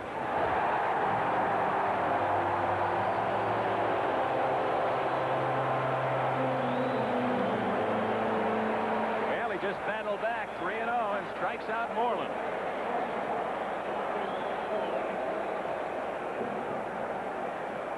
Fanning now watches Larry Boa step in. Well, he couldn't heap enough praise on Reardon, could he, the other day? Jim Fanning talking about his bullpen.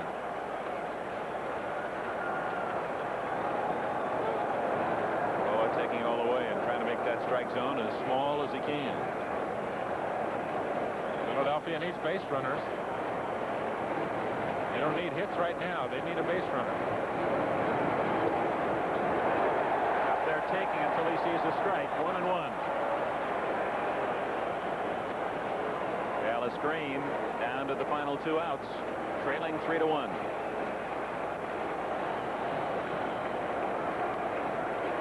Out of play. Gary Carter's 2-run homer back in the 3rd inning, the difference in the game. Bill Gullickson, a strong performance for Montreal through 7. Then with 2 outs in the 8th, gave up 3 consecutive hits to Smith, Rose, and McBride. McBride, a double, set up a situation where the Expos had to walk Smith to load the bases, and Reardon induced Gary Matthews to foul out. Out of play again.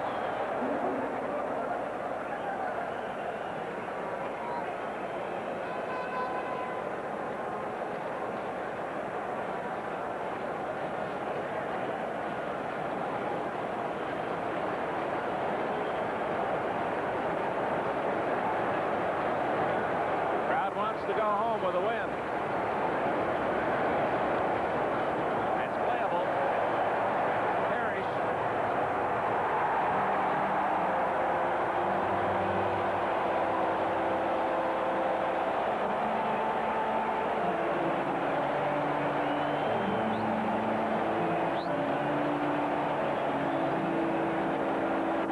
A fine defensive third baseman in the National League, Larry Parrish, and Montreal Expos are looking at 1 out away from a 2-0 lead in this series, and then on to Philadelphia tomorrow night.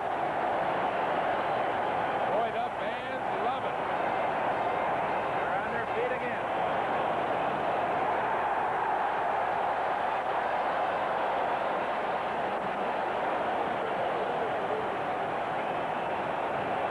It was Reardon against this man Trio for the final out yesterday.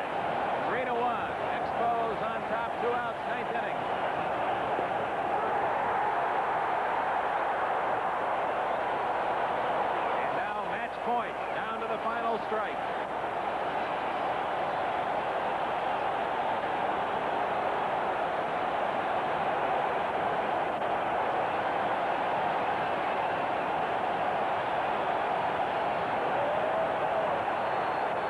should do it.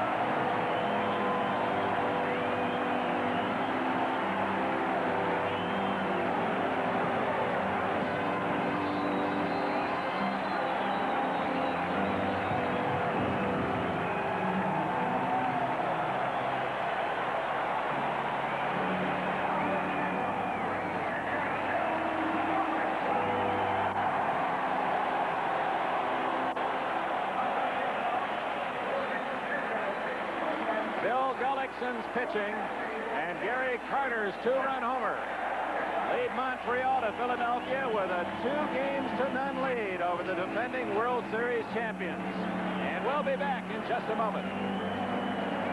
Wins 2 at home against Philadelphia by identical 3-1 scores. And they go to Philadelphia with the Phils in the hot seat. Well, Dick, you know, try to put a cliche in baseball, good pitching stops good hitting. And Montreal certainly has done it in this ballpark. Philadelphia on the air 0-7. They just haven't been able, Phillies haven't been able to turn it on. And I think the key part of this ball game was when they walked Mike Schmidt. Don't let Mike Schmidt beat you, and they put him over there on first base, and Reardon got Gary Matthews out. I think, for me, it was a turning point of the ball game.